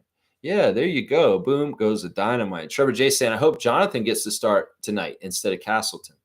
I don't know. I think that this is the weird thing. Even though Castleton's been so bad individually, the Raptors have won all 4 of their games. And if it ain't broke, don't fix it. And in some ways, some people say, well, you could take Castleton out of the starting lineup and maybe we start better without him missing little bunnies in the beginning when we try and feed him at the beginning. Well, in some ways, I say don't mess with it, especially since he's our only real, true, legit center. I mean, Shamshay kind of too. I would rather start Shamshay at center than Jonathan. Seriously. Like, that's what I would do. I would start Shamshay possibly instead of Castleton. So that's what I would think. I would do that instead. Mo saying the latest clip by Josh Lewinberg was tough to watch on MLSE for someone so close to the organization. Trevor, but thanks anyway, I guess. Josh Lewinberg, all right, Mo, don't listen to Josh Lewinberg too heavy right here. He's being dramatic. He's being a little dramatic, but it is true what he's saying. But he's being a little dramatic. In some ways, what Josh Lewinberg's doing for TSN is he's kind of using scare tactics on basketball fans. We know that you know the TSN and Sportsnet are not necessarily friends to Raptors fans, and they gaslight us all the time. Michael Grange gaslights us. Josh Lewinberg gaslights us too, and this is kind of a gaslighting thing. Now it goes without saying. Of course, there's pressure at the top right now with the decision about the team president with Keith Pelly and Ed Rogers and this bullshit. Of course. And some people are worried that, you know, there's not going to be any loyalty to anybody who's Messiah's people because Ed Rogers is such a tyrant and a piece of shit that he might try and get rid of everything that reminds him of Ujiri. Yeah, I get that. But you know what? It's not going to change anything. Bobby Webster does look a little more ruffled up and a little more nervous in his energy. And he looks a little bit more stressed out. Sure. And Lewinberg's right. If you're at the top, you're a little bit looking over your shoulders. That's the difference between having Masai and not having Masai. Masai's like a capo in a mafia. He's very, very tough, respected leader. And when he's in charge, there's a lot of quality control and security and safety. But he's gone. This is the post-Masai era. And in some ways, he protected a lot. And that's why I trusted in Masai, because I knew our organization was being run correctly by one man. But this is all out the window in this situation with this fuckface Ed Rogers III, fuck you, and Keith Pelly, his little henchman, his little ogre troll henchman. You know, that's the thing. This whole thing is over their heads, and it's unnecessary. You know, if you want an NBA team to be as stable as possible and secure, you do it like Ujiri used to do it. You do it like Gaga does it for Darko, so he can just focus on basketball. And in some ways, this is an extra distraction that Ed Rogers and Keith Pelly are lording over the Raptors right now. That's absolutely unnecessary. These motherfuckers didn't need to do this. And it just shows that they're not all about what's good for the Raptors because they want to keep a little sword over the head of some of our top employees. Like they should be worried that they're going to get chopped out of the job. Yeah, that's not healthy and that's not right. And that's why I love Masai being in charge, because he was a safety guard from this kind of unsure energy. Well, it's all out the window now. And in some ways, we do have to worry about this kind of bullshit that Josh Lewinberg is describing. But we'll just have to see how they do it. I can only react, Monique. I can't control this situation. This is part of stoicism. This is part of the serenity prayer. I can't control if Keith Pelly is going to hire some jackass as the team president of the Raptors. He's going to fight with Bobby Webster on every little thing, and there's going to be toxicness at the top of the Raptors. I can't control it. I can only control how I react. And trust me, I will react. on this channel very vociferously and vocally. Yeah, I will. That's all I can do. I got to just see how this new era, the post-Messiah era, goes, and we'll keep everybody informed. We'll keep everybody in the know on the real truth, not the fabricated Sportsnet Rogers truth that they're going to try and put through the media. And we'll pay attention and we'll call them on their shit is what we'll do, Monique. So we got to be having faith that we're going to be all right. We want to aim for success and positive outcomes and good things, but be aware of the things that are happening also. Yeah, it's bullshit. And in some ways, Josh Lumber is trying to scare you, Monique. So don't let him scare you. It's not, you don't need to worry about this. Bobby's worrying about it. Yeah, it's for sure Bobby's worrying about it. But let Bobby worry about it. He's a tough guy. And he's going to sail this ship the right way through it. And, well, if they fire him, they're fucking pieces of shit for it. And there will be a problem. And I will be going after them. Seriously. We'll just have to see, Mo. Everything's out the window with Ujiri gone. And this quality control and the safety and the security for our franchise is out the window. That's why I hated this fucking thing so much. And they didn't need to do this. They gave that man $60 million to go away just because he hates him, because Ed Rogers hates Masai. That's stupid. You paying that man all that money still, and you don't get any returns on that. You're a horrible businessman, Ed Rogers. You're an idiot. You're an idiot. You're a Nepo baby. And in some ways, you don't fucking understand how to make money correctly. You had money handed to you in the beginning, and that's all you ever had. So, yeah, boom goes the dynamite. Drop the mic. I like the mic. I'm not going to drop it. It's expensive. There you go. There you go. Yeah, G saying the WNBA All-Star has been lit. That's what I like to hear. Fiercely saying, I love Ellie, the elephant. She's a vibe. The skills and three-point challenge were very neat yesterday. Really neat yesterday. Yeah, Ellie is doing some dancing like this. It's kind of crazy. James is saying Barkley is a dog, fierce competitor. That's what I'm saying, man. That's what I'm saying, man. I love that clip. I was watching Barkley. All right, first of all, a lot of the clip was him blocking people. Charles Barkley was an exemplary shot blocker. And the crazy thing is there's clips of him blocking people like Mutombo and David Robinson. They're way, way taller than him. He still got up there and like stopped them. And he had the strength and the explosive height jumping to get up there and block somebody like Dikembe Mutombo. It's amazing. Seriously.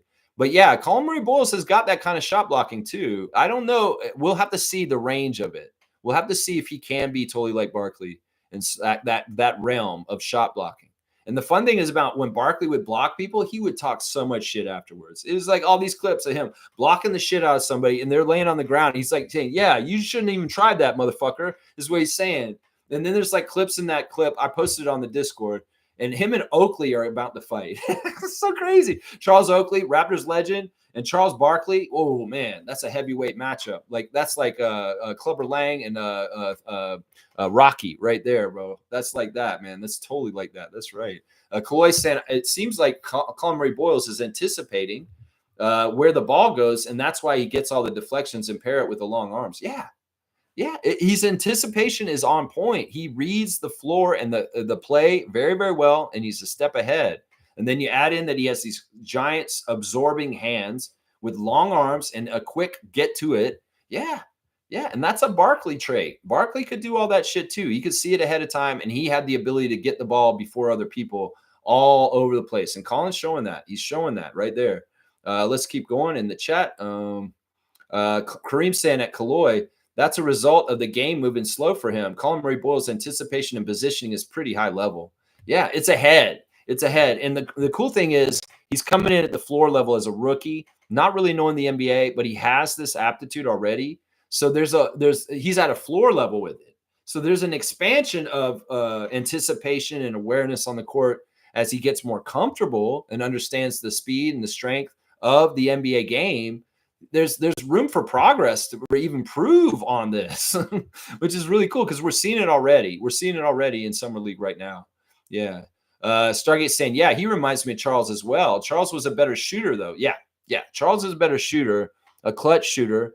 But in some ways, Colin can develop the shooting as he gets into his NBA career. Yeah. I'm not saying that Colin Murray Boyles is going to be a carbon copy of Charles Barkley. I'm just saying that there are a lot of overlapping skills that they share. And he may not be ever anywhere near the level Charles is. Like, don't get me twisted. I just see signs and characteristics that they share. And that is fair. That is fair. It's just like I see signs and characteristics that Scotty shares with Kawhi Leonard. Scotty shares with Irvin Johnson. Scotty shares with Tim Duncan. I see those things in Scotty Barnes, that he shares things with those three players that I just said right there. He does. He shares the team defense with Tim Duncan.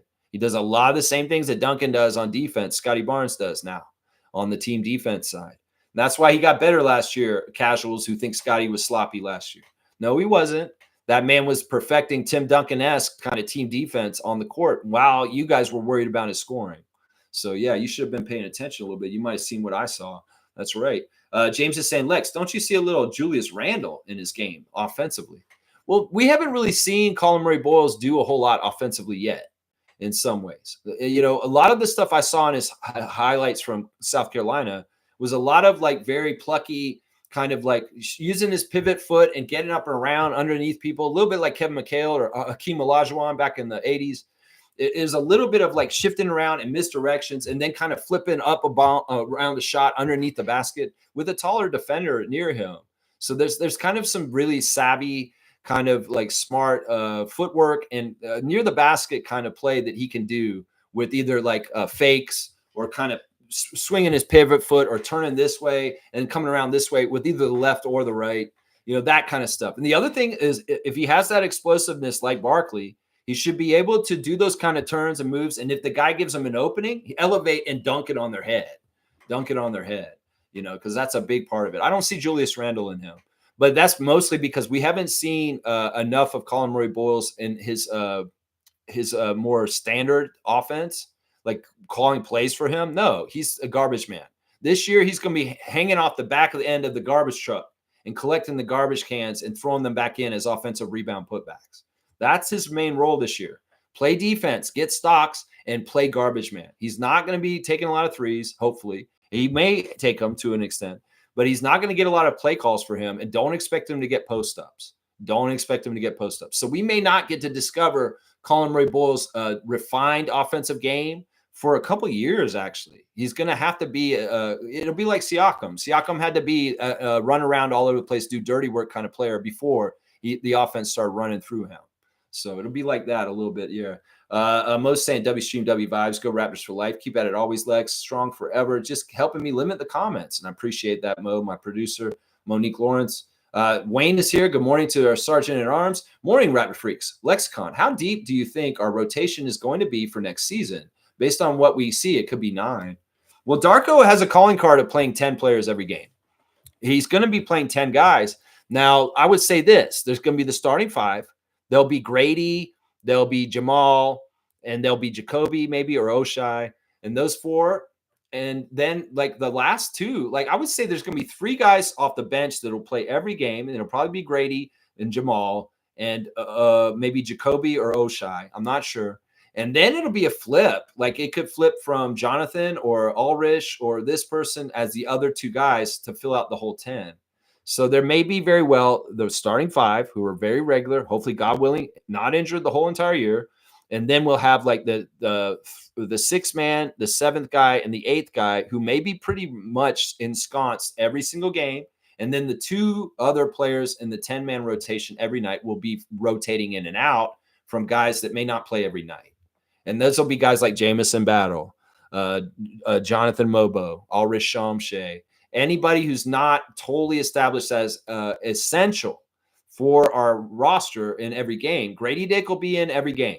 Jamal Shed will be in every game. Now, Jacoby, will he be in every game? AJ Lawson may be one of those guys who gets thrown in as the 9th or 10th guy every once in a while. It's going to be like that. That'll be how the rotation's done. And it may go on who's healthy. It may go on who's biometrics and playing really well in practice behind the scenes. All of a sudden, Shamshay is going to be one of the 10 for a game. You know, that's how it's going to work. There'll be the 5. There'll be 2 guys at least, like Grady and Jamal. And then everything else is a wild card for those other 3 spots. It could be Jacoby one night. It could be Jamison. It could be Ulrich Shamshay. So that's how I think it's going to be, Wayne. Good to see you, man. Daryl's saying, yeah, thanks, my guy. Raptor Freak. You are a real empath and a true Canadian national treasure. Thank you, Daryl. Yeah, I do remember your name. I have a very good memory. That's part of the reason why I can do this channel so well, is that I have a very, very good memory. And I do remember you, Daryl, from way, way back. I think it was been a couple of years, honestly. I've been doing this channel for 4 years in September. So, there are people that have come and gone, and I love it. I mean, I don't expect everybody to be here every single day for my streak. Like some people have, some people have been here, Trevor. Yeah, but I don't expect everybody to be here every day, and I don't mind people going away for a while and coming back like Daryl has. It's just like a home you can come back to. If you're a true, passionate, positive Raptors fan, this is a home you can come back to whenever you want. You're always welcome here. That's right. Trevor wants the classic card. We'll get to it very soon, sir. I promise you. Cream Sand, I hope we beat the brakes off of Sacramento today. I watched Nick Clifford from Colorado State for 4 years. He's going to be a tough guard, but nobody plays defense like the Raptors. Yeah, I'm going to tie him up real good, tie him up real nice, and keep him in a bow and make sure he don't do nothing this game. That's right. Trevor's saying, y'all see Colin Murray Boyle's coach talk about him at Summer League? Unfortunately, I didn't listen to the interview because we were talking and we didn't really have the sound up in the Discord while we were watching. We were kind of making our own commentary. So in some ways, maybe I should listen to the commentators just to hear if they slight us or if they're praising us. But we didn't. We decided the last game to just turn the volume off and make our own volume and watch the game with our own commentary. It literally was like me doing play-by-play. And then like Mike, Logical Raptors Fanatic, or Stargate, or Stillman jumping in and making the color commentary in the middle of it. It was kind of fun. The timing was really good, and it was a lot of fun. We were really into the game and enjoying it. It was a lot of fun watching the last game. It was that last game against Golden State on the Discord server was a blast. It was a lot of fun. It was late, and we were all a little weird. It was a late game, and we were all a little weird. I had just woken up. I had been sleeping before that game from like 7:30 p.m. And then right 5 minutes before the game started for the Raptors at 10, I woke up at 9:55. So I slept for like 2 hours right before that game for Golden State. And I don't know. I didn't have an alarm set or anything. I just knew they were about to play. It's just like, that's just how it is for me. Raptors freak. Oh, no, the Raptors are about to play. Wake up. And I didn't sleep through it. I knew to get up. I knew to get up. I wasn't going to miss it. That's right. Stargate saying Sandro has to come in to relieve Jakob. Yeah, that's the first logical choice for backup center is the big acquisition that we just got, Mamu. Yeah, he's going to be great. He's going to be great. And he's going to be a lot different than Jakob. He's also going to be in the rotation. We have to factor him into the rotation. So we're only going to play 10 guys. You guys can see how it's going to be tight, and somebody's going to be sitting out and watching from the outside looking in. It's just how it's going to be. We can't play 12 players. We won't play 12 players. The most is going to be 10, and he's going to be playing 10 regularly. Watch. Daryl's saying, hey, Raptor Freak, can you give us your opinions on Scotty Barnes and Colin Murray Boyles on the offense and defensive glass? Because I see problems for teams keeping them both off the glass. Yeah, and then why don't we just add Jakob in there too? They've already talked about a front line of Pirtle, Murray Boyles, and Barnes. Like this could be a real problem for people because how do you box out all three of those guys? And Murray Boyles really is kind of doing this aggressive, like offensive box out on defensive box out guys. Like this is a crazy thing. And Barkley used to do the same thing. This is once again another comparison, Sir Charles, to Colin Murray Boyles. Is that he fights for offensive rebounds by boxing out the defensive player like they're the person that should be boxed out, like they should be boxed out. Like on good defense, you box out the offensive player so they can't get the rebound. But what if the offensive player is so strong and he's smart and savvy that he can get in between the basket and the person who's supposed to be out boxing him out? That's how he's going to get a ton of his putbacks, his garbage man points. Is Colin Murray Boyles is going to outbox out the defensive player who's supposed to be boxing him out, and he'll get position and he'll get the balls, and they can't do a damn thing about it. This is something that Rodman and Barkley were masters at, and part of how they got so many rebounds in their career. And I see Murray Boyles doing it already in Summer League. That man is fighting people for position and stealing offensive rebounds by absolutely out-muscling the person who's trying to box him out. And I want to see this more. I think you're right, Daryl, that with Scotty, the way he likes to get after the glass, you think about Jakob Poeltl, yeah, this is going to be a nightmare for other teams trying to figure out how to deal with us. And not to mention the offensive threats of our five starters and the things that they all have that are uniquely for each other, whether it's Ingram and what he does in his offensive package, RJ Barrett and his runaway train where they can't stop him. Emmanuel quickly causes all kinds of headaches. And then, you can sleep on Jakob Poeltl, but he will get some points somehow, some way, somehow in different ways on the court. If you forget about Yak, he'll make you pay too. So, yeah, we're going to be a nightmare. And some people are not giving enough credit to our team with Brandon Ingram. That's what Darko keeps saying. Nobody's paying attention to what we really are because you're not giving us credit for Brandon Ingram being on our team. And he's going to make you realize just how much more powerful we are because we're adding a player that's clutch, a player that is a very high-level offensive player that can go and get points in very pressurized situations because he's a vet. He's been doing it for years. He knows how to do it. And he's given us something that we haven't had since Kawhi Leonard on our team, a player that is very, very, very dependable in late game situations to make big shots and clutch ways that will help us win late game situations that are close. Brandon Ingram is going to be huge for this year. And everybody keeps forgetting that. Everybody keeps forgetting that. Trevor J. saying he says he's very good. Yeah, the coach from South Carolina said that Colin Murray Bowles is very good. I hope he's saying that. It'd be bad if he was saying opposite. He's horrible. Why did you draft him? Yeah, I didn't like coaching him on South Carolina, honestly. He was annoying. Yeah. He's not going to go on there and say anything bad about that man. That's right. Stargates, don't bring this up. No. Don't bring this up. This Buffalo commercial? No, we don't bring that up. It's an inside joke. All right. That's all we're doing right there. We're not going to talk about this. All right. Wayne's saying that fuckface proved he's not savvy by the $60 million payout, which means with playoff success and value keeps increasing, he will tap out. Just don't see him saying no to a good offer. Yeah. Who are you talking about? Listen, I worry about our future. We knew if Ed Rogers became the main owner of our team, we're going to have some issues. And, we're just going to have to see how they are. I want to wish for the best, and maybe he can be mostly good, and the Raptors will be successful. Maybe we'll get our second championship in the next 5 years, and it'll feel all right. That is an outcome that could happen, that we can be okay under the ownership of Ed Rogers III.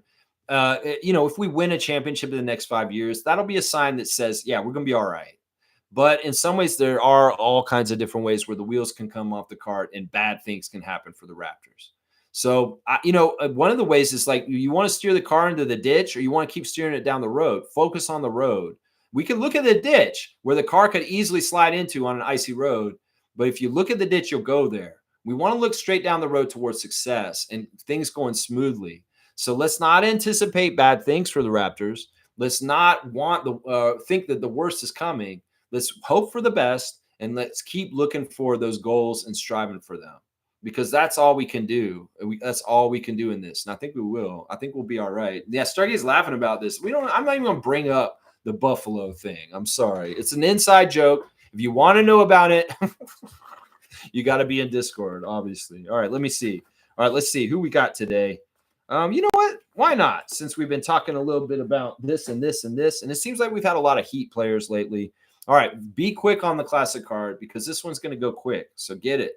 First and last names are important. If you do not write the first and last name of this player who's really grimacing like he has to poop, you do not get the point. So get the first and last name in on this former Miami Heat center. And you can get the classic card points for today. Who knows who this player is? This is a original Miami Heat player. Stargate's going to get it today. He didn't spell it right, though. Isaac's got it more correctly. He's got the first name right, and the second name is not totally right. And, yeah, Stargate's really off on that. I wish my judge was here. Maybe she could have helped me with this. I'm going to go ahead and, Ronnie Cycli. It's technically right. Yeah, he's a DJ now. Shaq is too. That makes sense. Shaq and Ronnie Cycli have a battle today, except it's a DJ battle instead of an NBA battle. He's a DJ in Beirut. Awesome. Yeah, Ronnie Cycli is interesting. He has ties to Greece, of course. And, that's why I was kind of, this makes sense. You know what? I'm going to give you guys both 50 points. You guys both get 50 points. I'm not going to split it up. Yeah. I'm going to give you guys both 50 points for this classic card. I feel like it's tough to I feel like Isaac got the name more correct. The Stargate, I'm going to give them both 50. That's what I'll do. Stargate and Isaac are going to both get 50 for the classic card today. There you go. 50 points for both on the Ronnie Cycli. Ronnie Cycli card. Yeah, Ronnie Cycli, of course, was a Miami Heat, and then he was on the Magic for a while. He was the center for the Magic, and I was rooting for him when he was the Magic center because I was still a Magic fan at the time. The Raptors didn't exist, and Orlando was my team back then. That's right. Let's see. Big UFC fight tonight? Okay. Wayne saying, in the rotation, you forgot Mamu. Yeah, he plays before Shamshay. I'm referring to Rogers. He has no good in him, and him selling is not bad for the team. The team can succeed despite him. He's toxic. Yeah, I'm hoping so. We'll just have to see how it all goes. We got to take it as it comes in some ways and just kind of move forward as things change and progress. Hopefully good things will happen. That's what we want. Stargate saying with Derek Coleman, Sherman Douglas, Stephen Thompson. Yeah, Syracuse had a heyday around that time with Sherman Douglas, Ronnie Cycli, Derek Coleman. Yeah, Leo Routen's favorite school. That's right. Daryl saying, do you still keep up on social media on the whereabouts and with the basketball journey of Christian Coloco? Yeah. Yeah, we talk about Coloco pretty regularly. Of course, he's been at Summer League playing for the Lakers, and we really feel like he's regressed. I feel so bad for him. The year off because of the blood clots really hurt him, and he hasn't caught back up. He really hasn't. In fact, he's worse now than he was as a rookie for the Raptors, in my opinion. And it seems like his confidence is shot. We saw a picture of him with Ulrich at the Summer League, and Ulrich is beaming like he's just the strongest man. He's so happy. And Coloco looks a little sad in this picture. So I feel bad for Christian. In some ways, I feel like Rich Paul and LeBron led him wrong, bringing him to LA. And now he's languishing there. And in some ways, he's in big trouble. He may not even make the league this year.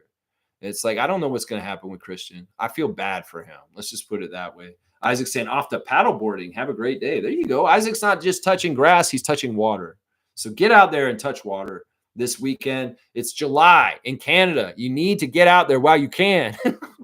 Don't stay inside. I know there's a Raptors game. We're going to play later, and we got to watch that. But before the game, go outside and do something outside for a little while. That'd be good for your constitution. That's right. All right, let me continue to go over my tabs just real quick and see what's going on. Raptors Reddit. What are you talking about? Somebody made the new Raptors logo on a shirt, that goofy NBA paint logo that the Raptors official admin is giving all this credit to our undefeated streak at Summer League to the logo, the child-drawn logo. Yeah, okay, whatever. You guys want to have fun with this? It's fine. I can get superstitious too. But you're not going to try and keep this logo up for the whole entire year just because you feel like it's good luck for us.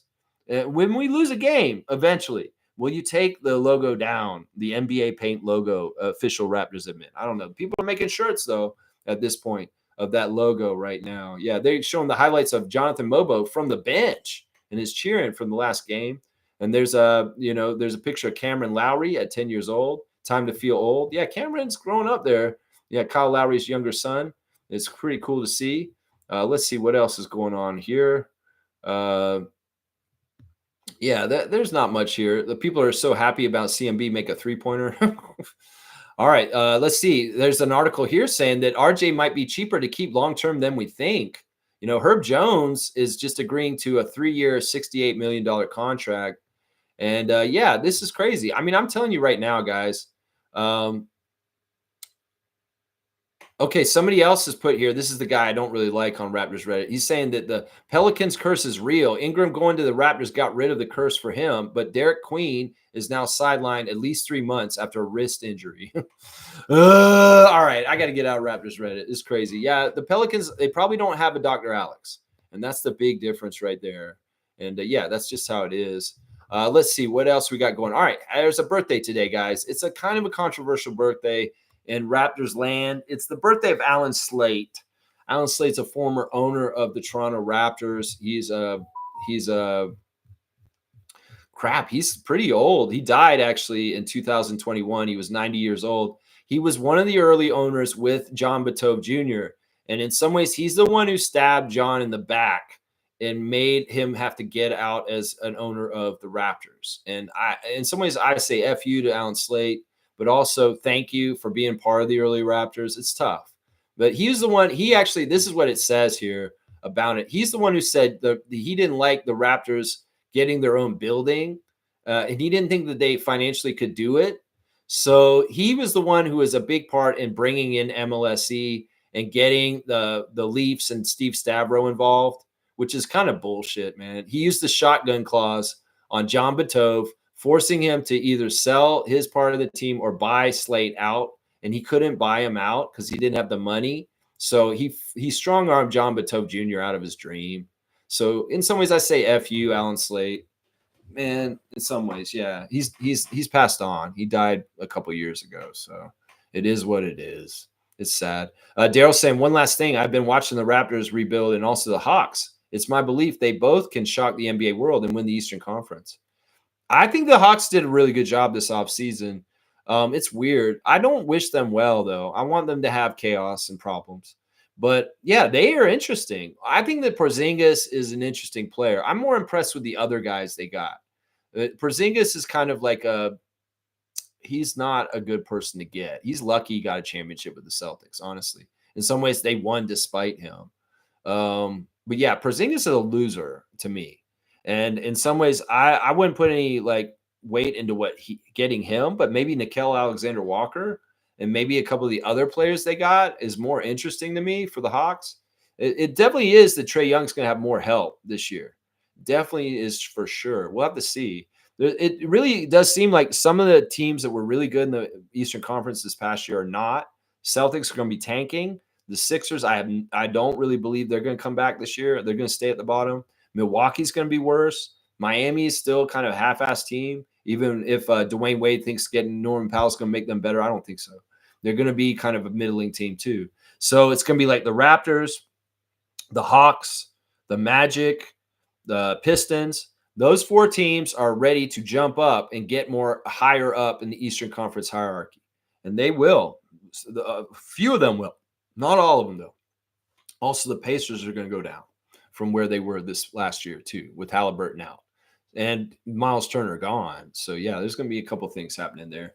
Most saying Jake's takes at Summer League. He's 15 now. Yeah, and I seen he's interviewing Marjan Beauchamp at Summer League, and he's actually appearing on screen now. Jake is old enough that I guess he's allowed to put his face on the show now. So this is an interesting evolution for the Jake's Takes channel. I have not watched his interview with Marjan Beauchamp yet, but I plan to in the next couple of days. But yeah, it's interesting to see Jake literally see him because he's actually on his footage now, which is pretty cool. All right, is there anything else I want to go over here? I don't think so. We'll recap the Summer League team for the Kings. We'll be looking out for Anthony Carter's son, Devin Carter, at point guard.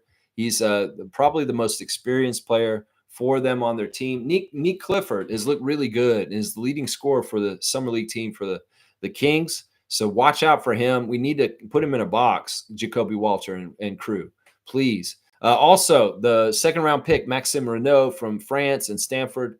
He is a powerful player. In some ways, we need to respect, and we need to get to him on the outside with threes. We do not need to let the Kings get going offensively so they get good vibes going, because they have done that in a couple games in the Summer League, and they really have shot really well at times. So we need to make sure they don't shoot well. Also, Isaac Jones, power forward out of Washington State, has been averaging double digits for them and has been a problem. Keep them held down. Don't let like 6 or 7 of the Kings get double digits. Let Raptors, 6 or 7 of them, get double digits instead.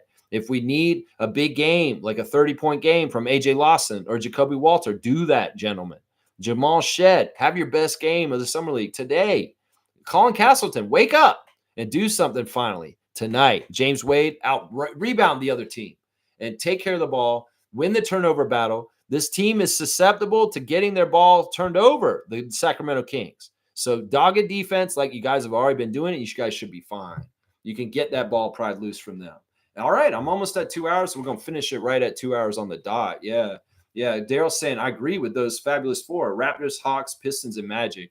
The one I'm the most shaky on is the Magic, honestly, because I don't totally believe that Franz and Paulo are a good pair to be together. And there's other big holes on their team. Now, they did get some interesting new players like Desmond Bane, but I'm not totally sold on them. I'm more confident about the Raptors, the Hawks, and the Pistons. And even the Pistons shuffled up a little bit this offseason. They may not have totally the same success as they had last year, and maybe a little bit below what they did last year, because they did change their roster quite a bit. That's the thing. You change your roster a lot. The Raptors didn't. we're building something. But some of these other teams, they shuffle up their roster a little bit. It can change things drastically. And I think Milwaukee's going to feel that the most this year.